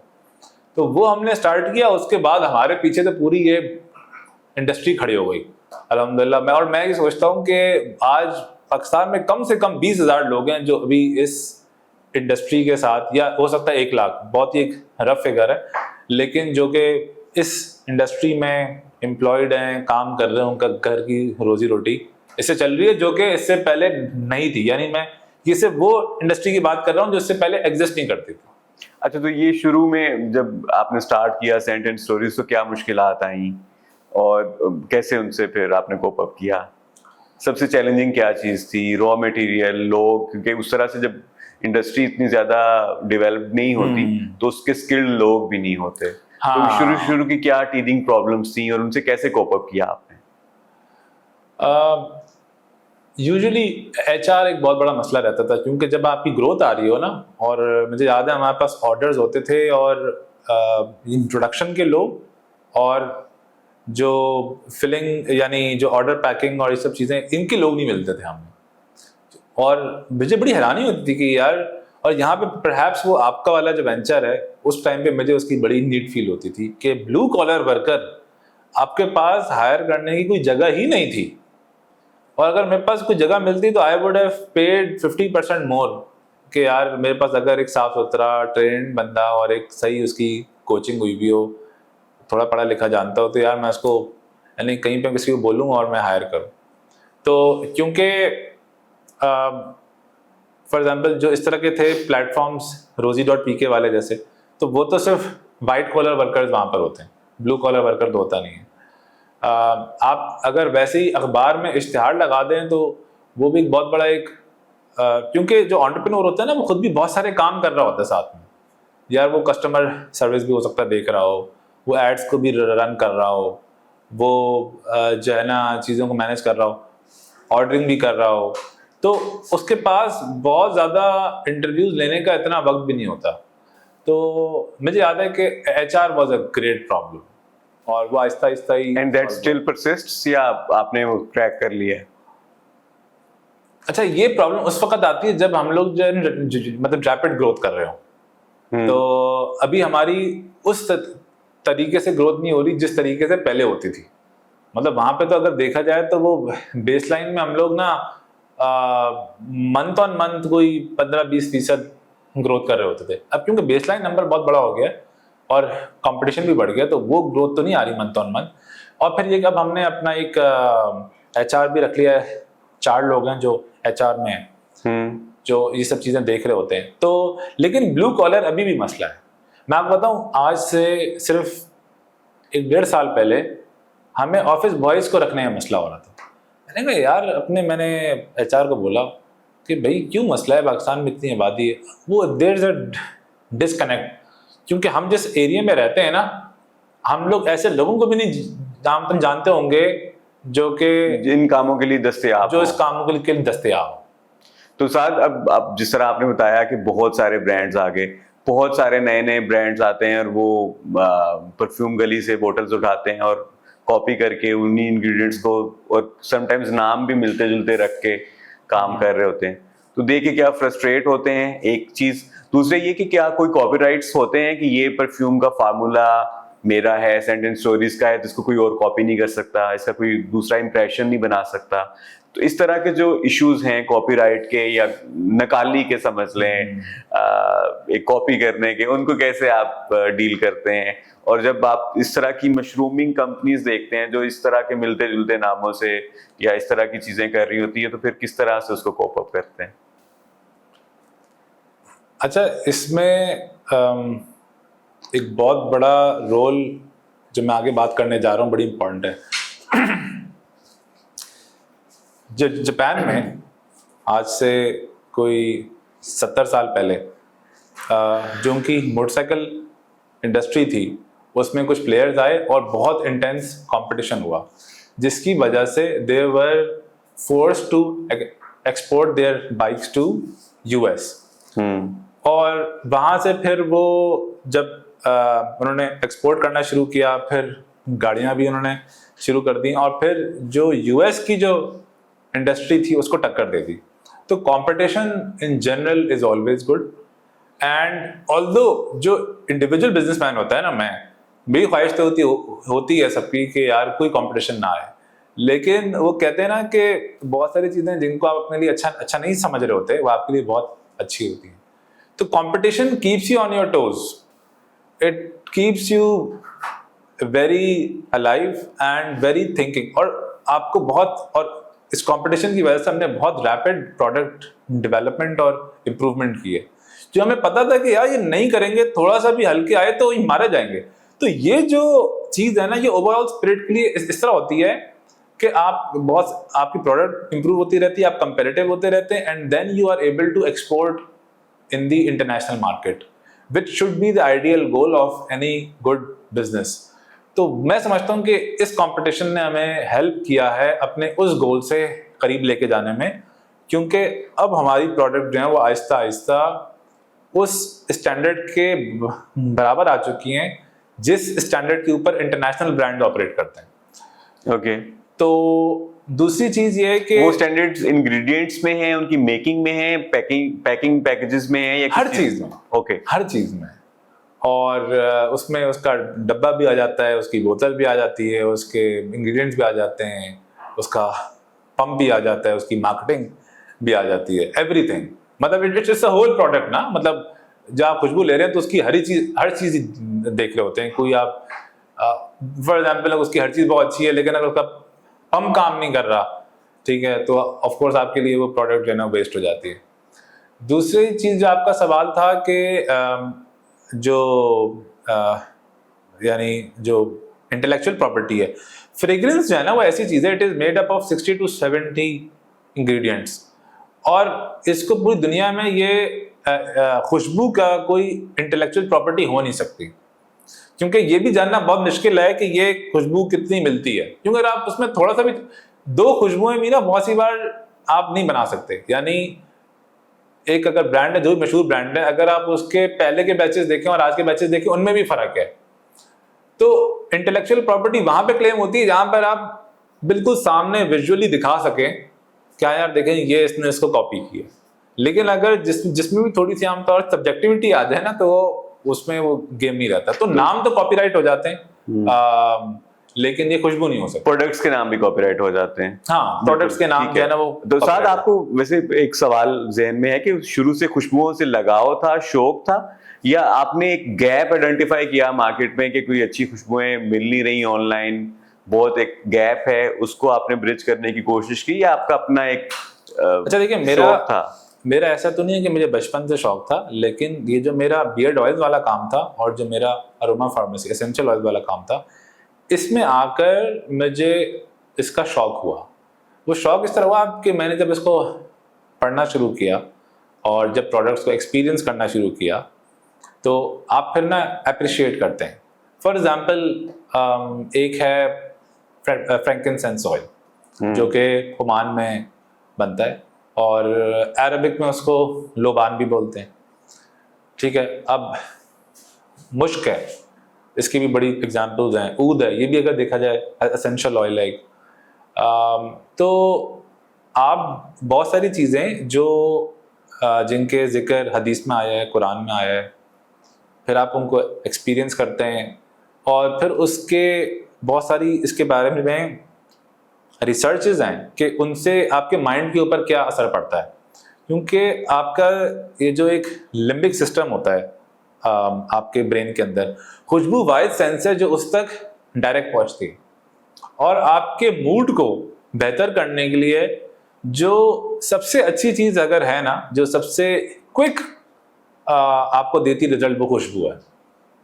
तो जब मैंने इसके बारे में पढ़ना शुरू किया और इसको एक्सपीरियंस करना शुरू किया तो मुझे बहुत ज़्यादा शौक हो गया। तो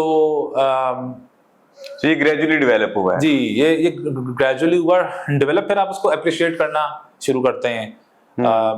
जिस तरह मुझे याद है कि मैं जब एसेंशियल में था तो मैं ऐसा होता था कि अपने हाथ में मैंने एसेंशियल ऑयल लगाया, मला और सूंघ रहा हूँ और मैं 15-15 मिनट के सूंघ रहा हूँ सुकून से, just enjoying that and feeling that thing। बहुत सारी चीजें ना आप इंटेंशनल नहीं कर रहे होते, हाँ भाई अच्छी खुशबू लगाई, मतलब बॉडी स्प्रे यूज कर रहे हैं या ये, हाँ भाई सुबह उठ रहे हैं, बस ज्यादा कोई फिक्र नहीं है कौन सी खुशबू है क्या है। लेकिन जब आप इंटेंशनल थिंकिंग करते हैं और थोड़ा सा उसके नोट्स को समझते हैं तो बड़ा मजा आता है। और इस वजह से मैं हर एक को ये बोलता हूँ और मैं आपको ही बोलूंगा कि बहुत से लोग खुशबू नहीं खरीदते कभी भी, बोलते हैं हमारे पास तो गिफ्ट्स आ जाते हैं, ठीक है। तो उसमें एक मसला ये होता है इस अप्रोच में कि आपकी अपनी कोई पसंद नहीं बन पाती, ठीक है। अच्छा, जब आपकी अपनी पसंद नहीं बन पाती या और ना आपकी इन्वेस्टमेंट हो पाती है तो आप उस चीज को अप्रिशिएट नहीं कर पाते सही से। और मसला ये है कि आप दूसरों की, फॉर एग्जाम्पल बहुत से लोग बोलते हैं यार अपनी लेके यार वाइफ को लेके जाते हैं, भाई बताओ यार कौन सी खुशबू खरीद लूं। अब जो वाइफ ने जिसके ऊपर हाथ रख दिया वो आपने खरीद ली। आपको कभी भी ना खुशबू का सही मायने में नहीं होगा फायदा जब तक आप वो खुशबू ना लगाएं जो आपको पसंद है। क्योंकि देखें आपके दिमाग जो है ना, ये खुशबू जो है वो समझे रूह की ग़िज़ा है, आपके दिमाग को फर्क रखती है। और शायद यही है कि ये वाहिद लग्जरी है जिसका शायद अहादीस में कसरत से उसका जिक्र है कि भाई अगर जुम्मे के दिन है खुशबू लगानी है, ईद है खुशबू लगानी है, आपके पास बदबू ना आ रही है, नमाज पढ़ने जाना है आपने खुशबू लगानी है। हुज़ूर कई हदीस में आया है कि भाई मुझे सबसे ज़्यादा जो दुनिया में चीज़ें पसंद हैं उसमें खुशबू है। तो एक तरफ तो बहुत ही ज़्यादा सादा ज़िंदगी है, घर छोटा है, खाने को नहीं है, बहुत मुश्किल वाली ज़िंदगी है, लेकिन दूसरी तरफ इसके ऊपर बहुत फोकस है। और तो this fragrances actually help you in better cognitive functioning. तो अगर आप एक साथ इसका ये भी फायदा है कि इसकी अफादियत दूसरों के लिए है। अगर मैंने अच्छी खुशबू लगाई है तो वो सिर्फ मेरी जात के लिए नहीं है ना, उससे पूरा माहौल मुअत्तर हो रहा है, जो साथ लोग बैठे हैं उनको भी अच्छा लग रहा है। बिल्कुल। तो मेरे ख्याल में एक इसकी वजह ये भी है कि बहुत ज्यादा फोकस इस चीज पे है टू गिव बैक, यानी कि अगर आप कोई ऐसी चीज भी लगा रहे हैं तो उसका फायदा दूसरों को भी हो रहा है। बिल्कुल। तो यानी अपने आप को भी है, जो सारी जो इस वक्त मैनेजमेंट जो साइंटिफिक थ्योरीज हैं उनको आप जाके पढ़ेंगे तो वो आपको लिस्ट बता देंगे कि यार इस स्मेल से क्या असर पड़ता है। फॉर एग्जांपल लेवेंडर की जो स्मेल है वो आपको आपके दिमाग को बहुत सुकून देती है। तो सोने से पहले अगर आप लगाते हैं तो नींद अच्छी आती है आपको। इसी तरह जो सिट्रस फ्रेश है ये आपको जगाती है। मैंने देखा कि मेरा एक पहले जिम था, उसमें I was not looking forward to go to it. एक और जिम है, उन्होंने बड़ी जबरदस्त एक सिट्रस खुशबू है, I really look forward to going to that gym and when I am here यकीन करें आंखें खुल जाती हैं। यानी सुबह में बोलता हूँ थोड़ी आंखें बंद होती हैं, आप जिम में जाएं एक आप लें स्निफ आंखें खुल जाती हैं। तो इसका इतना बड़ा असर है खुशबू में। सही। अच्छा, हम बात कर रहे हैं इंटेलेक्चुअल प्रॉपर्टी की और कॉपी करने की, तो साथ हम देखते हैं कि कुछ इंटरनेशनल ब्रांड्स हैं उनके परफ्यूम्स बहुत महंगे होते हैं, लाखों में हैं। जी। तो ये क्या इतने महंगे इंग्रेडिएंट्स होते हैं और उनके इंप्रेशंस आपको बहुत सस्ते मिल जाते हैं और खुशबू आपको तकरीबन समटाइम्स बिल्कुल मिलती जुलती लग रही होती है, तो वो क्या सिर्फ ब्रांड के पैसे ले रहे होते हैं, नाम के पैसे ले रहे होते हैं, या कुछ इंग्रेडिएंट्स हैं जिनके मतलब चीप अल्टरनेटिव्स भी अवेलेबल हैं लेकिन वो इंग्रेडिएंट्स इतने महंगे हैं कि वो परफ्यूम्स जो हैं वो लाखों में जा रहे होते हैं? क्या समझते हैं? देखिए इसकी देयर आर मल्टीपल रीजंस और वो मल्टीपल रीजंस मिल के उनकी प्राइस ज़्यादा हो रही है। ऑफ कोर्स सबसे पहले तो यार वो यूरोप की कंपनीज हैं, लेजेंडरी कंपनीज हैं, पुरानी पुरानी, फिर उनकी ऑपरेटिंग कॉस्ट हमसे बहुत ज़्यादा है। फिर उसके बाद ऑफ कोर्स उन्होंने अपने आप को पोजीशन भी एज ए लग्जरी किया हुआ है, तो उसमें जो लग्जरी ब्रांड्स हैं वो अपनी कॉस्ट ऑफ गुड्स जो है ना उसको कम रखते हैं, और फिर वो मार्केटिंग, ब्रांड बिल्डिंग, उसके लिए बजट ज़्यादा रखते हैं इन टर्म्स ऑफ परसेंटेज। तो एक तो ये वजह है। दूसरा ये है कि उनकी वो लोग बहुत ज़्यादा इनोवेशन के ऊपर भी खर्च करते हैं, रिसर्च के ऊपर खर्च करते हैं। तो जो बंदा बिल्कुल ओरिजिनल डीएनएस पे काम कर रहा हो उसके खर्चे भी ज़्यादा होते हैं। ये वैसी बात है कि अगर कोई ऐसा पेंटर है, उसने एक ऐसी पेंटिंग बनानी है बिल्कुल अपने तख़य्युलात से, तो वो उसको 6 घंटे लगेंगे। लेकिन अगले बंदे को बोले यार ये पेंटिंग अच्छी लग रही है, इसको छाप दो या इसमें आपने थोड़ी बहुत ट्वीकिंग कर दें, तो उसको हो सकता है कि आधे घंटे में वो बना ले, क्योंकि वो तो साथ साथ पूरा सोच के और फीडबैक ले कर रहा है। जो अगला बंदा है वो तो उस पेंटिंग को देख के बना रहा है। तो यूजुअली जो हाउसेज हैं, पाकिस्तानी यूएई हाउसेज हैं, उनका बहुत बड़ा जो फ़र्क है वो इसलिए मिलता है कि वो ज़्यादातर इंस्पिरेशंस हैं और जो इनोवेशंस हैं वो वहाँ के हाउसेस करते हैं, जो ज़्यादातर फ्रांस, यूरोप, इटली में उनके हेड ऑफिस। तो आप लोग बेसिकली कॉपी ही कर रहे होते हैं, इंस्पिरेशंस ही ले रहे होते हैं, और ज़्यादातर हम समेत और यूएई समेत जो सारे बड़े ब्रांड्स हैं, हम लोग, हमारी ख्वाहिश होती है कि हम लोग ट्विस्ट करें। यानी अगर एक डीएनए हम ये देखते हैं कि दुनिया में चल रहा है, क्योंकि देखें हर खुशबू के ऊपर आपकी एक इन्वेस्टमेंट होती है in terms of its raw materials, packaging materials, everything. So you need to have some sort of यानी आपके पास डेटा होना चाहिए कि किस बेस के ऊपर हम इस प्रोडक्ट को लॉन्च करें और इसके ऊपर इन्वेस्टमेंट करें। तो उसमें जो ज़्यादातर बेस्ट प्रैक्टिसेस है अब, और बल्कि अब ये तो बेस्ट प्रैक्टिसेस कहिए कि अगर कुछ डीएनएज बहुत दुनिया में हिट चल रहे हैं या किसी मुल्क में हिट चल रहे हैं, भाई यूएस में यार ये डीएनए है और चल रहा है, तो आप बोलते हैं अच्छा ठीक है, मैं इसको अपने पास इससे मिलता जुलता इसको ट्विस्ट करूंगा अपनी लोकल मार्केट के लिए और यहाँ पे इसको लॉन्च कर दूंगा। तो फॉर एग्जाम्पल एम्ब्रोक्सेन है, वो एक नोट है जो कि पाकिस्तानियों को बहुत पसंद है। यानी जिस खुशबू में भी एम्ब्रोक्सेन है वो आप देखेंगे कि पाकिस्तान में काफ़ी हिट चल रहा है, जिसमें यानी जो मशहूर है ब्लू डी शनेल है, सवाज है, कूल वाटर है। तो उसमें क्या होता है कि फिर आपने थोड़ा सा आपने इसको ट्वीक कर दिया ताकि आपकी जो खुशबू है उसकी एक इनफरादियत भी रहे, और जो है वो यानी यहाँ के लोगों के मुताबिक, हाँ, यहाँ के लोगों के मुताबिक। तो आप जब यूजली कोई प्रोडक्ट लॉन्च करते हैं तो वो किस तरह के मराहल से गुजर रही होती है, टेस्ट उसका किस तरह से हो रहा होता है कि ये कितनी पसंद आएगी लोगों को, क्या मैकेनिज्म अडॉप्ट करते हैं यूजली? जी, तो होता ये कि हमारे पास सैंपल्स आ रहे होते हैं। यूजुअली कंपनीज हैं बाहर यूरोप में which make fragrance oil which is mixture of essential oils. तो वो हम उनको ब्रीफ देते हैं कि हमें किस तरह की खुशबू चाहिए, और फिर वो हमसे हमारा बजट पूछते हैं कि भाई आपका बजट क्या है। क्योंकि अगर आपका पर केजी बजट ज़्यादा है, आप बोलते हैं मुझे 100 केजी पर किलो की खुशबू चाहिए, तो हो सकता है कि वो उसमें कुछ नेचुरल्स भी ऐड करें उसमें, यानी वो बेहतर है, यानी बेहतर खुशबू। अगर आप बोलते हैं नहीं मुझे $50 पर केजी की खुशबू चाहिए, तो वो और चीज़ होगी। तो आप उनको ब्रीफ देते हैं, उस ब्रीफ के हिसाब के ऊपर वो आपको सैंपल सबमिट करते हैं। वो सैंपल्स को फिर यहाँ पे हमारा काम शुरू होता है कि हम उसको करते हैं test on clothes, on strips, और हम अलग, यानी हमने वो अपनी कंपनी में पैनल बनाया हुआ है जिसके ऊपर पे लोग उनको रेट करते हैं बेस्ड ऑन इट्स वॉल्यूम, कि कितना अच्छा लग रहा है, लाइकनेस, इसकी लास्टिंग कितनी है। तो वो फिर हमें लोग जब रेट को फिर हम लोग उनके स्कोर्स कंपाइल करते हैं, फिर जिसके ऊपर हमारा एक कंपनी का एज अ होल एक इजमा हो जाता है कि यार ये खुशबू के सबको बड़ी पसंद आ रही है और उसकी लास्टिंग भी अच्छी है, फील भी अच्छा दे रही है। ये भी होता है कि कुछ खुशबुएं आपको फर्स्ट टाइम अच्छी लगती हैं, लेकिन आप उनको लगाएं ना बार बार तो वो अच्छी नहीं लगती। तो ये भी एक उसका एक मेजर होता है कि क्या ये रिपीटेड यूजेज में भी अच्छी लग रही है या ये सिर्फ पहले यूज में अच्छी होती है। कुछ खुशबुएं ऐसी होती हैं जो शुरू में अगर आप लगाते हैं तो बहुत ज़्यादा एक आपको एक बर्स्ट देती हैं, बहुत स्ट्रांग लगती हैं, लेकिन फिर उसके बाद वो फौरन ही एक मार देती हैं डिप, आधे एक घंटे बाद उनको पता नहीं चलता।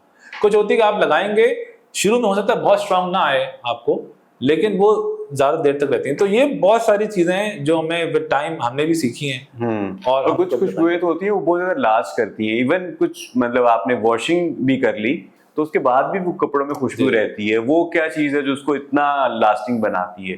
देखिए वो कोई एक इंग्रेडिएंट है जो इस पर्पस के लिए यूज होता है, या कोई पूरा एक फार्मूला है जो इस तरह से बनता है कि उसकी लास्टिंग रहे? देखिए ये आमतौर पे कुछ इंग्रेडिएंट्स ऐसे होते हैं जो कि उनकी लास्टिंग बहुत अच्छी होती है, यानी वो आपके मतलब उड़ते नहीं है, डिफ्यूजन नहीं होती। तो जैसे इसमें कुछ सिंथेटिक मस्क भी होते हैं, यानी अपनी हैसियत को नहीं छोड़ी, फिर वो आपके फूड चेन में जा रही है, फिर वो आपकी बॉडी को ख़राब कर रही है। बच्चे हैं तो वो उसको मुंह में डाल रहे हैं तो उनको ये हुआ, फिर वो आपके जो हार्मोनल सिस्टम है उसको डिस्टर्ब कर रही हैं। तो जब ये साइंटिफिक जो हो रही हैं हमारी जो लोग इस पे काम कर रहे हैं, उन्होंने फिर वो गाइडलाइंस बनाते रहे, फिर उसके बाद वो अपना एक रेंजेस बताते हैं कि फॉर एग्जाम्पल यार ये इंग्रेडिएंट है, ये इससे ज़्यादा नहीं होना चाहिए वरना ये हार्मफुल है। तो अब आप ये देखेंगे कि यूएस में भी ना लास्टिंग के ऊपर बहुत ज़्यादा फोकस नहीं है। पाकिस्तान में अभी तक चल रहा है क्योंकि यहाँ पर अभी तक बहुत प्राइस कॉन्शियस और वैल्यू, क्योंकि वो लोग लास्टिंग को कंपेयर करते हैं वैल्यू के साथ कि यार जितनी लास्टिंग अच्छी होगी तो हमें कम खुशबू लगानी पड़ेगी तो हमारा खर्चा कम होगा, लाइक उस माइंडसेट के साथ। तो लेकिन उसका नुकसान ये कि और पिछले कि बहुत सारे उसमें ऐसे इंग्रेडिएंट्स हैं। अब आप सब छोड़ें काफूर होता है ना, बहुत एक सस्ती प्रोडक्ट है जो आप किसी जगह पे लाते हैं, उसकी लास्टिंग तो बहुत ज़बरदस्त है, लेकिन अगर आप उसको कहीं पे रब करके भी छोड़े ना तो it will stay on for days. और कितने 300-400 रुपए की मेरे ख्याल इतनी आपको अच्छी खासी मिल जाती हैं। तो लास्टिंग का ताल्लुक क्वालिटी के साथ नहीं है। A lot of times opposite is true के यानी लास्टिंग कम है लेकिन वो खुशबू बहुत अच्छी है, और वो हाँ उसका मेयार बहुत अच्छा है। एग्जैक्टली कि बहुत सारे जो एसेंशियल ऑयल्स हैं, अब जो मैं आपको एग्जांपल दे रहा था, फ्रैंकिनसेंस एसेंशियल ऑयल है, आप समझें कि उसकी जो सबसे हाईएस्ट क्वालिटी है वो 9 लाख रुपए पर केजी है। रोज़ है, रोज़ जो है ना 40 लाख रुपीज़ पर केजी का एक रॉ मटेरियल है जिसको हमारे बड़े सगीर में सदियों से लगा रहे हैं। आप 40 लाख रुपए का आप एसेंशियल ऑयल लगाएं, यकीन करें आधे घंटे से ज़्यादा वो स्टे नहीं करेगा क्योंकि वो उतना ही ज़्यादा वॉलेटाइल होगा।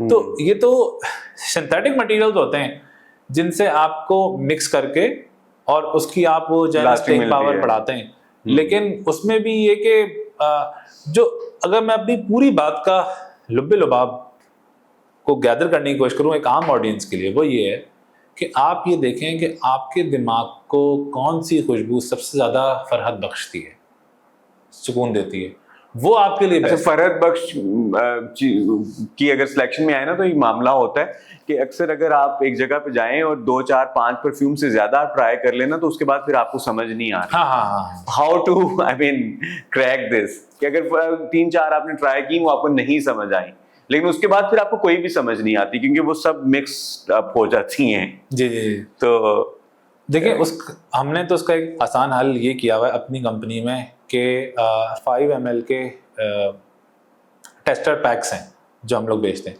तो हम ये बोलते हैं कि आप 1000 रुपये में मिल जाती हैं आपको 5, और आप हमारी अक्सर खुशबुओं के टेस्टर्स ऑर्डर करें, आप उनको सुकून से लगाएं, देखें जो आपको फिर पसंद आ रही है आप वो खुशबू लें। तो एक ये है। दूसरा ये कि ऑफ कोर्स आप इसको वक्त दें ना, थोड़ा सा इसको वक्त देना पड़ेगा, और ये वक्त खास तौर पे अगर आप अब्बू हैं यानी आपके बच्चे हैं तो मेरे ख्याल में ये एक ऐसा शौक है जो आप अगर अपने बच्चों को दें तो it will stay with them for life. Experience है ना एक जो उनकी जिंदगी का हिस्सा बन जाता है। और मैंने ये देखा इस बिजनेस में आके कि कुछ हमारे कस्टमर्स होते हैं जो खुशबुओं को लेके बिल्कुल ही धत्ती जिसको बोलते हैं ना, कि वो बहुत होते हैं शौकीन। तो मैंने उन ज्यादातर से पूछा ना कि यार आप इतना आपको शौक किस तरह है, तो सारे लोग ये बोलते हैं कि यार ये हमारे अब्बू को शौक था।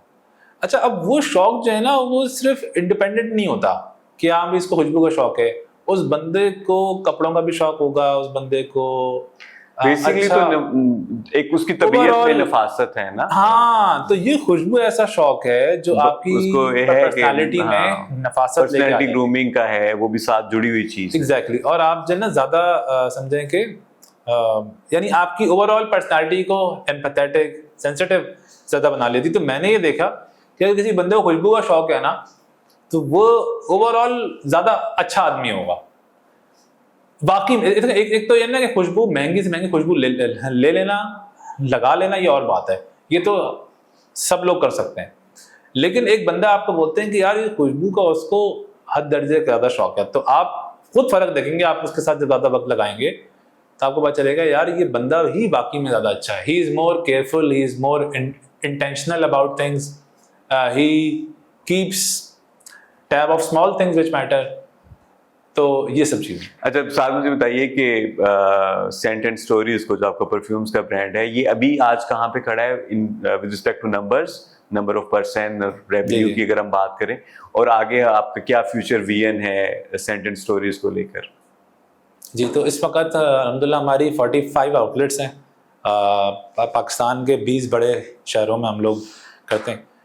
पिछले हफ्ते हमारी आउटलेट जो है वो मीरपुर में खुली है, आज़ाद कश्मीर। तो और मेरी बड़ी ख्वाहिश थी कि इस तरह की जो एग्जॉटिक जगह हैं वहाँ भी हमारी जो है वो आउटलेट्स हों। तो अल्हम्दुलिल्लाह जो मेजर सारे सिटीज़ हैं वो कवर हो चुकी हैं। सारे बड़े मॉल्स में हम लोग सिवाय चंद के तकरीबन 300 से ऊपर का अभी हमारा जो स्टाफ हो चुका है। और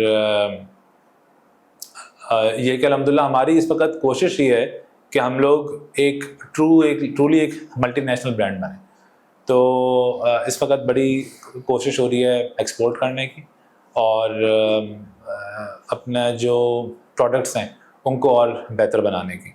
और एक्सपोर्ट में क्या चैलेंजेस साथ आ रहे हैं? रेवेन्यू में अगर आप शेयर करना चाहें तो क्या नंबर्स हैं? रेवेन्यू तो हम लोग इस तरह नहीं करते डिस्क्लोज, लेकिन ये है कि अल्हम्दुलिल्लाह अभी मेरे ख्याल में मैंने भी थोड़ा सा हिसाब लगाया था तो 1 करोड़ से ऊपर हम लोग बॉटल जो है वो शिप कर चुके हैं। और ये कि हमारा 2030 का प्लान हमारा है कि हम लोग एटलीस्ट 3 मुल्कों में हों और वहाँ पर D2C की स्पेस में लीडिंग पोजीशन हो हमारी। तो अभी भी बहुत सारे हम लोग ऐसे एरियाज़ को देख रहे हैं जो कि जहाँ पे मार्केट पोटेंशियल है लेकिन प्लेयर्स नहीं है हमारे जैसे। बाय द वे जो पाकिस्तानी मार्केट है वो इस लिहाज से बड़ी यूनिक है कि वहाँ पर जो यानी मार्केट है वो बहुत ज़्यादा जल्दी मेच्योर हो गई। फॉर एग्जांपल आप इंडोनेशिया है तो देखा जाए तो पाकिस्तान से मिलता जुलता मुल्क है, आबादी भी उसकी हमारे जैसी है, मुसलमान मुल्क है। लेकिन अगर आप वहाँ देखेंगे कितने ब्रांड्स हैं और यहाँ देखेंगे तो आपको ज़मीन आसमान का फ़र्क मिलेगा। इसी तरह अफ्रीका का एक मुल्क है जैसे नाइजीरिया, वो भी पाकिस्तान से मिलता जुलता मुल्क है, या इवन बांग्लादेश। तो ये सारे पाकिस्तान की डेमोग्राफिक से मिलते जुलते मुल्क हैं, लेकिन आप वहाँ पे देखेंगे वहाँ पे फ्रेग्रेंस इंडस्ट्री इतनी मेच्योर नहीं है जितनी पाकिस्तान में, जितना कंपटीशन है और जिस लेवल की। तो आप समझते हैं कि वहाँ पर स्पेस है?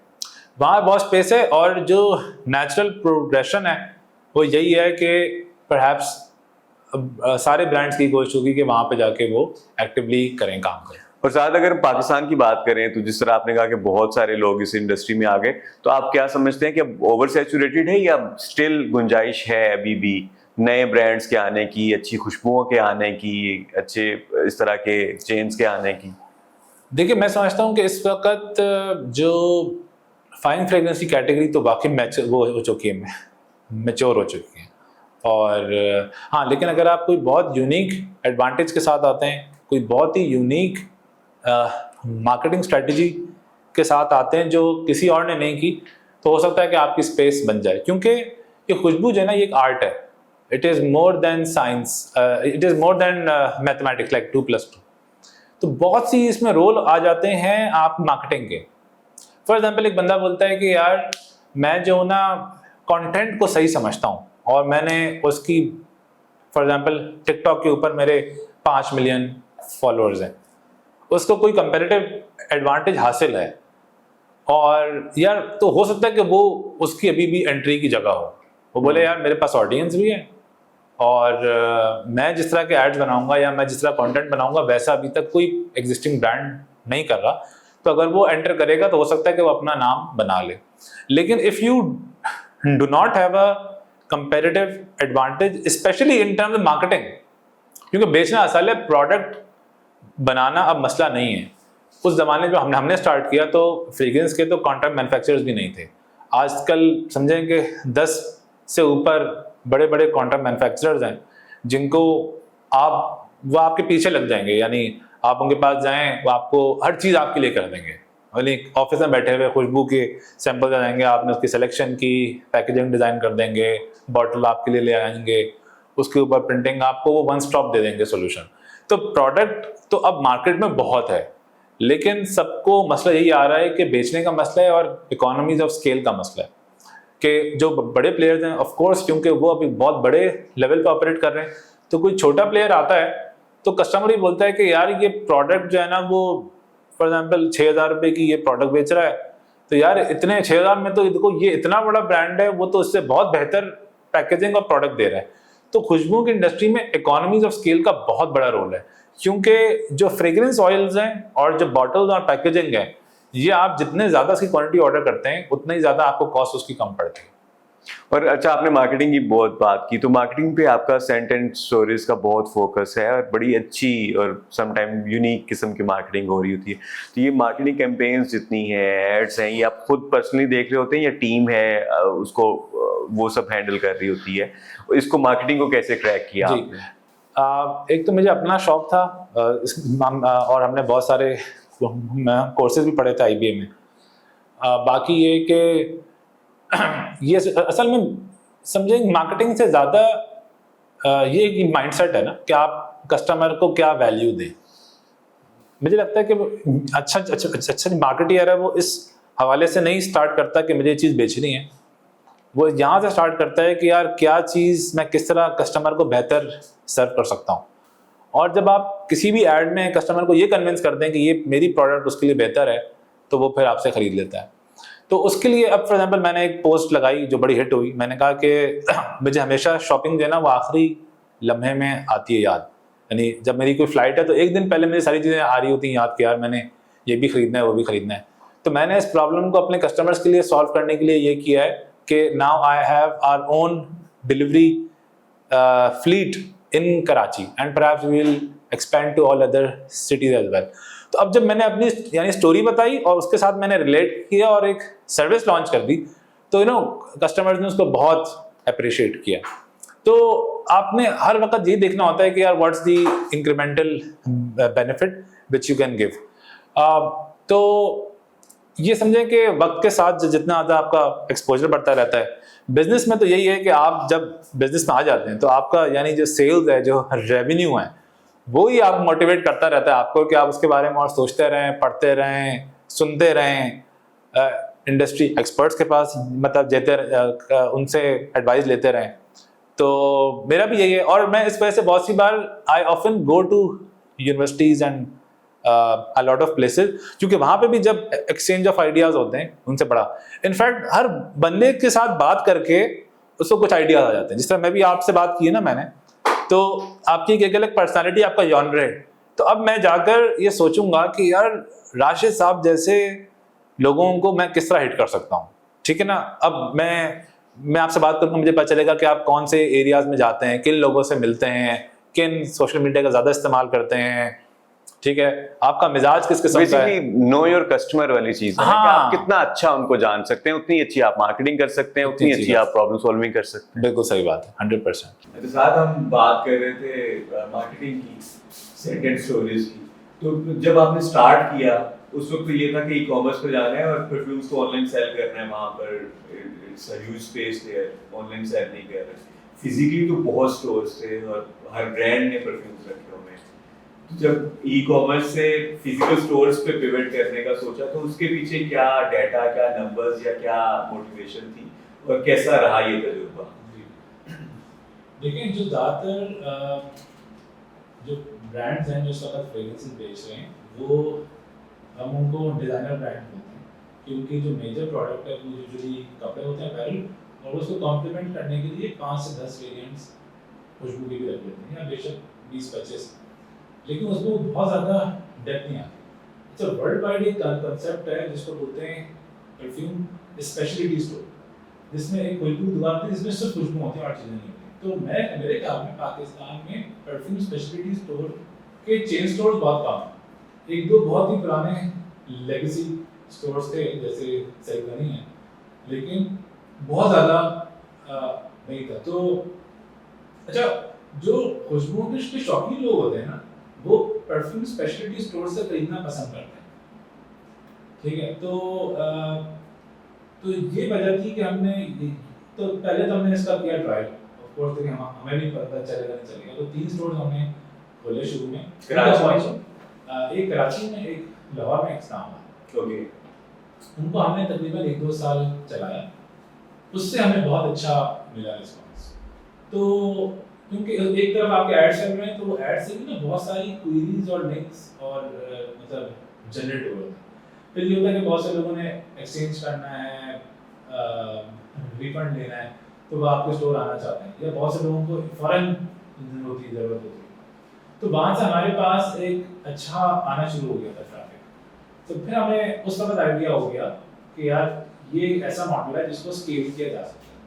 और फिर ऑफ कोर्स हमने उसकी जो सारी जो होती पार्ट, उसकी बिजनेस प्लान किया, कहाँ पर खोल रहे हैं, कितने खोल रहे हैं, किन किन एरियाज में हमने पहले खोल रहे हैं, किन एरियाज में बाद में खोल रहे हैं, तो वो सब हमने फिर इसको प्लान किया। जो आपके स्टोर्स हैं ये किस मॉडल पे हैं? बिजनेस मॉडल क्या है? फ्रेंचाइज मॉडल है, ये सारे कंपनी ऑपरेटेड हैं? किस तरह से इसको रन कर रहे हैं? शुरू में जो 12 स्टोर्स थे वो हमने दी फ्रेंचाइजी, फिर उसके बाद जो बकिया सारे 28 से करीब वो सारे हमारे कंपनी ऑपरेटेड। तो अब हमारी जो स्ट्रैटेजी रही है कि हम लोग कंपनी ऑपरेटेड स्टोर भी खोलते हैं, और जो टियर 3 की है सिटीज, उसमें बहुत हमारी नहीं बनती फिजिबिलिटी, तो वहां से अगर हमारे पास कोई आता है तो हम उसको फ्रेंचाइज भी ऑफर कर देते हैं अगर वो कोई बंदा वहां से इंटरेस्टेड होता है। लेकिन जो टियर 1 और टियर 2 की सिटीज हैं, और उसमें हम लोग कंपनी ऑपरेटेड आउटलेट्स ही खोलते हैं।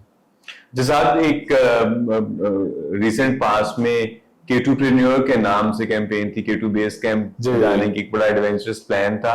What was that? उसमें कैसे इंटरेस्ट हुआ आपका, कैसा एक्सपीरियंस रहा और क्या सीखने को मिला उससे? तो are you adventurous by nature? जी, अच्छा, ये तो है कि मुझे एडवेंचर्स करने का और रिस्क टेकिंग जो है ना मेरी नेचर में है। तो क्या हर एंटरप्रेन्योर ऐसा होता है, हर बिजनेसमैन रिस्क टेकर और एडवेंचरस? मेरे ख्याल में हर अच्छा जो एंटरप्रेन्योर है उसको एक कीड़ा होता है उसके अंदर, जिसको आप अंग्रेजी में यू कैन से कि क्यूरियोसिटी होती है उसके अंदर, कि वो ये जाने के अगर मैं ये काम करूंगा तो क्या होगा, या नोइंग द अननोन। तो ये मेरे अंदर एक शुरू से चीज थी। तो जब मुझे इसकी मिला मैसेज के इस तरह के कुछ एक ग्रुप है ऑफ एंटरप्रेन्योर्स, वो लोग जा रहे हैं और ये सफर है, तो मैंने आज तक इससे पहले ट्रैकिंग की नहीं थी। तो ये सबसे बड़ा मसला था कि यार ये तो समझे ये तो ट्रैकिंग का एंड है। तो यूजुअली पहले लोग छोटी मोटी पहाड़ियां ट्रैक करते हैं, फिर उसके बाद एंड पे 5-10 साल प्रैक्टिस हो जाती है, फिर वो K2preneur का वो K2 ट्रैक करते हैं। तो लेकिन मुझे एक्चुअली चैलेंजेस लेने का शौक है, तो मैंने कहा यार इंशाल्लाह, मैंने बात की, उन्होंने बोला अगर आप प्रैक्टिस करते हैं 40 डेज भी अगर आप प्रैक्टिस करें तो यू शुड बी एबल, और अगर आप वैसे फिट हैं। तो मैंने कहा वैसे तो मैं फिट हूं। तो 40 दिन पहले मैंने उसकी प्रैक्टिस शुरू की। I used to run around half an hour every day, और वो अपना आहिस्ता आहिस्ता इंक्रीज करना होता है जिससे आपकी हार्ट जो है वो ज्यादा उसका मसल स्ट्रांग हो जाता है। तो अल्हम्दुलिल्लाह अल्लाह ताला was very kind. It was 160 kilometres of track, and मजे की बात यह है कि उसका जो एक पीक था ना वो GGLA पास है, गोंडोगोला जो है वो, तो बहुत सारे लोग जो कि बड़े पुराने ट्रैक थे वो भी वहां तक नहीं पहुंचे, मैंने वो भी कर लिया। तो इससे मेरे लिए जो लाइफ की सबसे बड़ा जो लेसन है कि कोई मुश्किल से मुश्किल काम है ना, और आपको लगता है कि यार ये तो हम ये नहीं कर सकता मैं, तो ये बात फजूल है। आप हर इंसान अगर उसका यानी अज़म कर ले तो वो सब काम कर सकता है। मुश्किल से मुश्किल चीज भी वो कर सकता है। तो अब मेरे जहन में कोई भी चीज आती है ना कि यार वो वाला काम करना है, तो मैं बोलता हूँ कि यार मैं ये भी समझता था कि वो भी बहुत मुश्किल है, लेकिन हो ही गया ना। अगर आप अपने आप को उस माहौल में डाल देते हैं, आपके पास अगर अच्छी हो टीम, ये अकेले काम भी नहीं है, तो वो टीम और वो माइंडसेट वो आपको फिर आगे लेके जाता है। और अच्छा एक्सपीरियंस रहा आपका, you would like to experience that again? अच्छा नहीं अगेन तो नहीं, पर मुझे बाद में फील हुआ कि यार ये बहुत रिस्की भी था। और नहीं, ऑफ कोर्स जब आप एक काम कर लेते हैं ना, फिर उसके बाद उसकी नॉवेल्टी खत्म हो जाती है। तो हाँ, अगर मैं इट वाज वर्थ इट, या आपको लगा कि ये क्या मैंने मुश्किल अपने गले में डाल ली? बहुत सारी एंगल्स हैं, कैंडिड ऑनेस्ट फीडबैक दी मुझे। मुझे लगा कि बहुत लंबा था, यानी वो जो मैं एक्सपीरियंस लेना चाह रहा था वो परहैप्स किसी छोटे ट्रैक में भी काम हो जाता मेरा, यानी 3 दिन 4 दिन 5 दिन, तो 15 दिन का मैं समझता हूँ कि बहुत लंबा था वो। और उसकी वजह से जो रिस्क है और जो रिवॉर्ड है उसका जो रेशो है वो होता, थोड़ा रिस्क बहुत ज्यादा था, रिवॉर्ड होता है एक एंटरप्रेन्योर के लिए कि यार नए लोगों से आप मिल लेते हैं, नए एटमॉस्फेयर को और चीजों को एक्सपीरियंस कर लेते हैं। तो क्योंकि मेरा जो फॉर एग्जाम्पल अगर तो मेरा कोई एडवेंचर टूरिज्म का बिजनेस होता तो मैं तो बोलता कि यार ठीक है, ये तो बहुत अच्छा काम किया मैंने, you know it would have added to my excellence कि यार मैं लोगों को बेच रहा हूँ चीजें वो मुझे खुद की हुई है। लेकिन क्योंकि मेरी बिजनेस की लाइन बिल्कुल दूसरी है, तो उसके K2 बेस कैंप बिल्कुल अलग है। साथ ये करके ट्रैक करके K2 बेस कैंप तक वो माइंडसेट समझ आया है कि कौन लोग होते हैं कि जो कोप एमआई के लिए अपनी जान दे देते हैं, उनको क्या कीड़ा हो? उसकी कोई लॉजिक समझ आ सकी? हाँ, अच्छा कि मैं सोचता था कि यार ये लोग होते कौन लोग, मैं भी सोचता हूँ, इसलिए मैंने कहा आपने किया है बेस कैंप तक तो आपसे पूछूं। ये असल में इंसान का जो डोपामाइन सिस्टम है ना, वो होता है ये कि जब वो कोई जिस चीज को वो इंपॉर्टेंट समझता है और जब वो वहां पे पहुंच जाता है तो उसकी ये नेचुरल ख्वाहिश होती है कि वो अगली चीज करे। तो अगर किसी ने अपने आप को ये एक आइडेंटिटी बना ली है कि मैं आई एम अ हाइकर या माउंटेनियर, तो जिस तरह अगर मैं हूं एंटरप्रेन्योर, तो अगर मेरी 1 करोड़ रुपए की सेल है तो ऐसा हो नहीं सकता कि मैं 1 करोड़ रुपए की सेल पर रुक जाऊं, मैं बोलूंगा यार 2 करोड़ किस तरह करनी है, यानी मैं एंड तक पहुंचने की कोशिश करूंगा। तो इसी तरह जो यहाँ माउंटेनियर होते हैं उनका भी यही है कि वो जब उनका पता हो जाता है कि यार ये हमारा शौक पैशन है, तो वो पहले तो पता है छोटी चीजें ही करते होंगे, मतलब छोटी पहाड़ियां, और फिर उसके बाद उनको अपना सामने दिख जाता है कि शायद मैंने ये कर ली ना, तो अब ये इससे 40% ज्यादा मुश्किल है, लेकिन ये भी मैंने अब करना है। अच्छा, मेरे ख्याल में एक ये भी वजह होती है जो मुझे समझ आती है कि माइंडफुलनेस, जो फोकस आपको मिलता है, जो प्रेजेंस ऑफ माइंड उस वक्त आप एक खतरे के हालात में हैं और उस टाइम पे आप एक्सपीरियंस करते हैं, मेरे ख्याल में वो भी एक रिवार्डिंग चीज है। क्या ऐसा लगा आपको कि माइंडफुलनेस बहुत ज्यादा महसूस हुई आपको कि आप you are living in that moment, present है उस वक्त, उस लम्हे में, कि अगला एक कदम गलत पड़ा और जान से गए, ये भी फीलिंग सम टाइम आती है? तो वो जो माइंडफुलनेस है उसको आपने एक्सपीरियंस किया क्या? उस तरह की माइंडफुलनेस आप अदरवाइज रूटीन की रोजमर्रा जिंदगी में एक्सपीरियंस करते हैं? देखिए, मुझे तो अगर आप बात करें तो माइंडफुलनेस की तो सबसे ज्यादा एक्सपीरियंस होती है एतिकाफ में। तो जब आप तमाम 10 दिन आप एक जगह पर हैं और कुछ आपने करना नहीं, वहां पर तो माइंडफुलनेस मेरा नहीं ख्याल इतना ज्यादा एक्सपीरियंस हो जाती है, क्योंकि आपने हर दिन 20 किलोमीटर चलना है, तो वो तो एक पहाड़ होता है जो हर दिन आपको बोलता है कि यार और ना आगे आप जा सकते हैं ना पीछे जा सकते हैं। उस्मान साहब जो है ना, वो मेरे ख्याल में हम लोग जब पहुंचे थे जगह के ऊपर, तो उन्होंने हार मान ली, तो उन्होंने बोला भाई आप एम्बुलेंस बुलाएं, हेलीकॉप्टर बुलाएं और ले जाएं।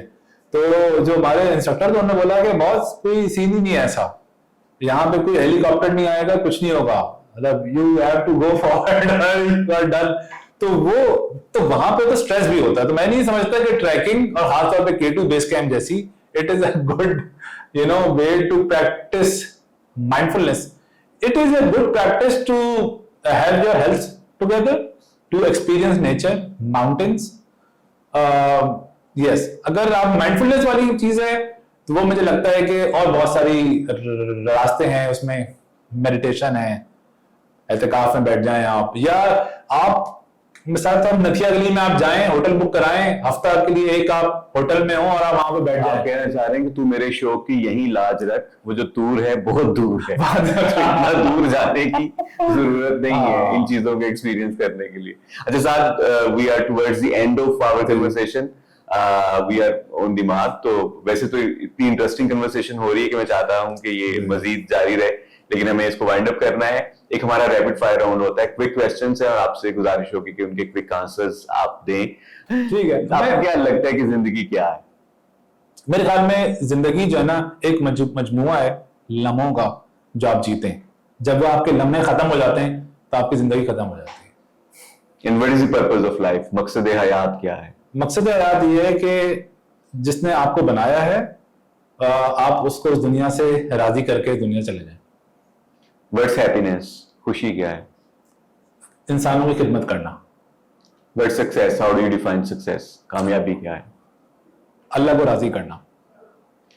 एंड अभी अगर मैं करंट सिनेरियो को जिस तरह से आप रीड करते हैं उसको मद्देनजर रखते हुए मैं आपसे अगर पूछूं कि आप 100 साल के पाकिस्तान को कहां पर देखते हैं, 2047 के पाकिस्तान को, तो क्या नजर आता है आपको?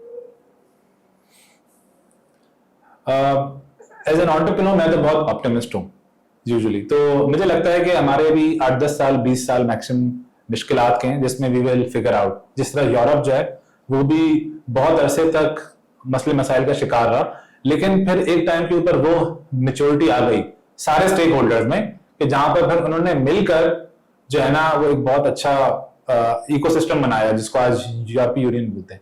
तो मुझे लगता है कि हमारा पीक अभी आना है और वो शायद 2050 तक आ जाएगा, जब ये पूरा रीजन जो है जिसमें चाइना, पाकिस्तान, इंडिया, बांग्लादेश, अफगानिस्तान, ये शायद सेंटर ऑफ द वर्ल्ड हो। और पाकिस्तान उसमें कहां पे, पाकिस्तान को उसमें कहां पे देख रहे हैं आप? मैं पाकिस्तान को बहुत आगे देखता हूँ बिकॉज हमारे जो लोग हैं, हमारे पास जो लोगों की सोच है, जो आमतौर पे थॉट है, वो मुझे लगता है कि बहुत आगे की है और हम लोग बहुत अच्छा ग्रो कर सकते हैं।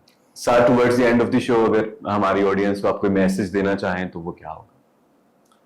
मेरा मैसेज ये होता है कि अपनी लाइफ को आप सस्ते में ना बेचें।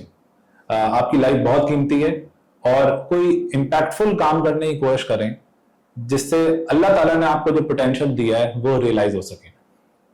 Thank you so very much Saad for your time and Welcome. This insightful discussion. Welcome, बहुत बहुत शुक्रिया आपने मुझे बुलाया। बहुत शुक्रिया। जज़ाकल्लाह। ख़वातीनो हज़रात, आप देख रहे थे पॉडकास्ट लिव विद पर्पस।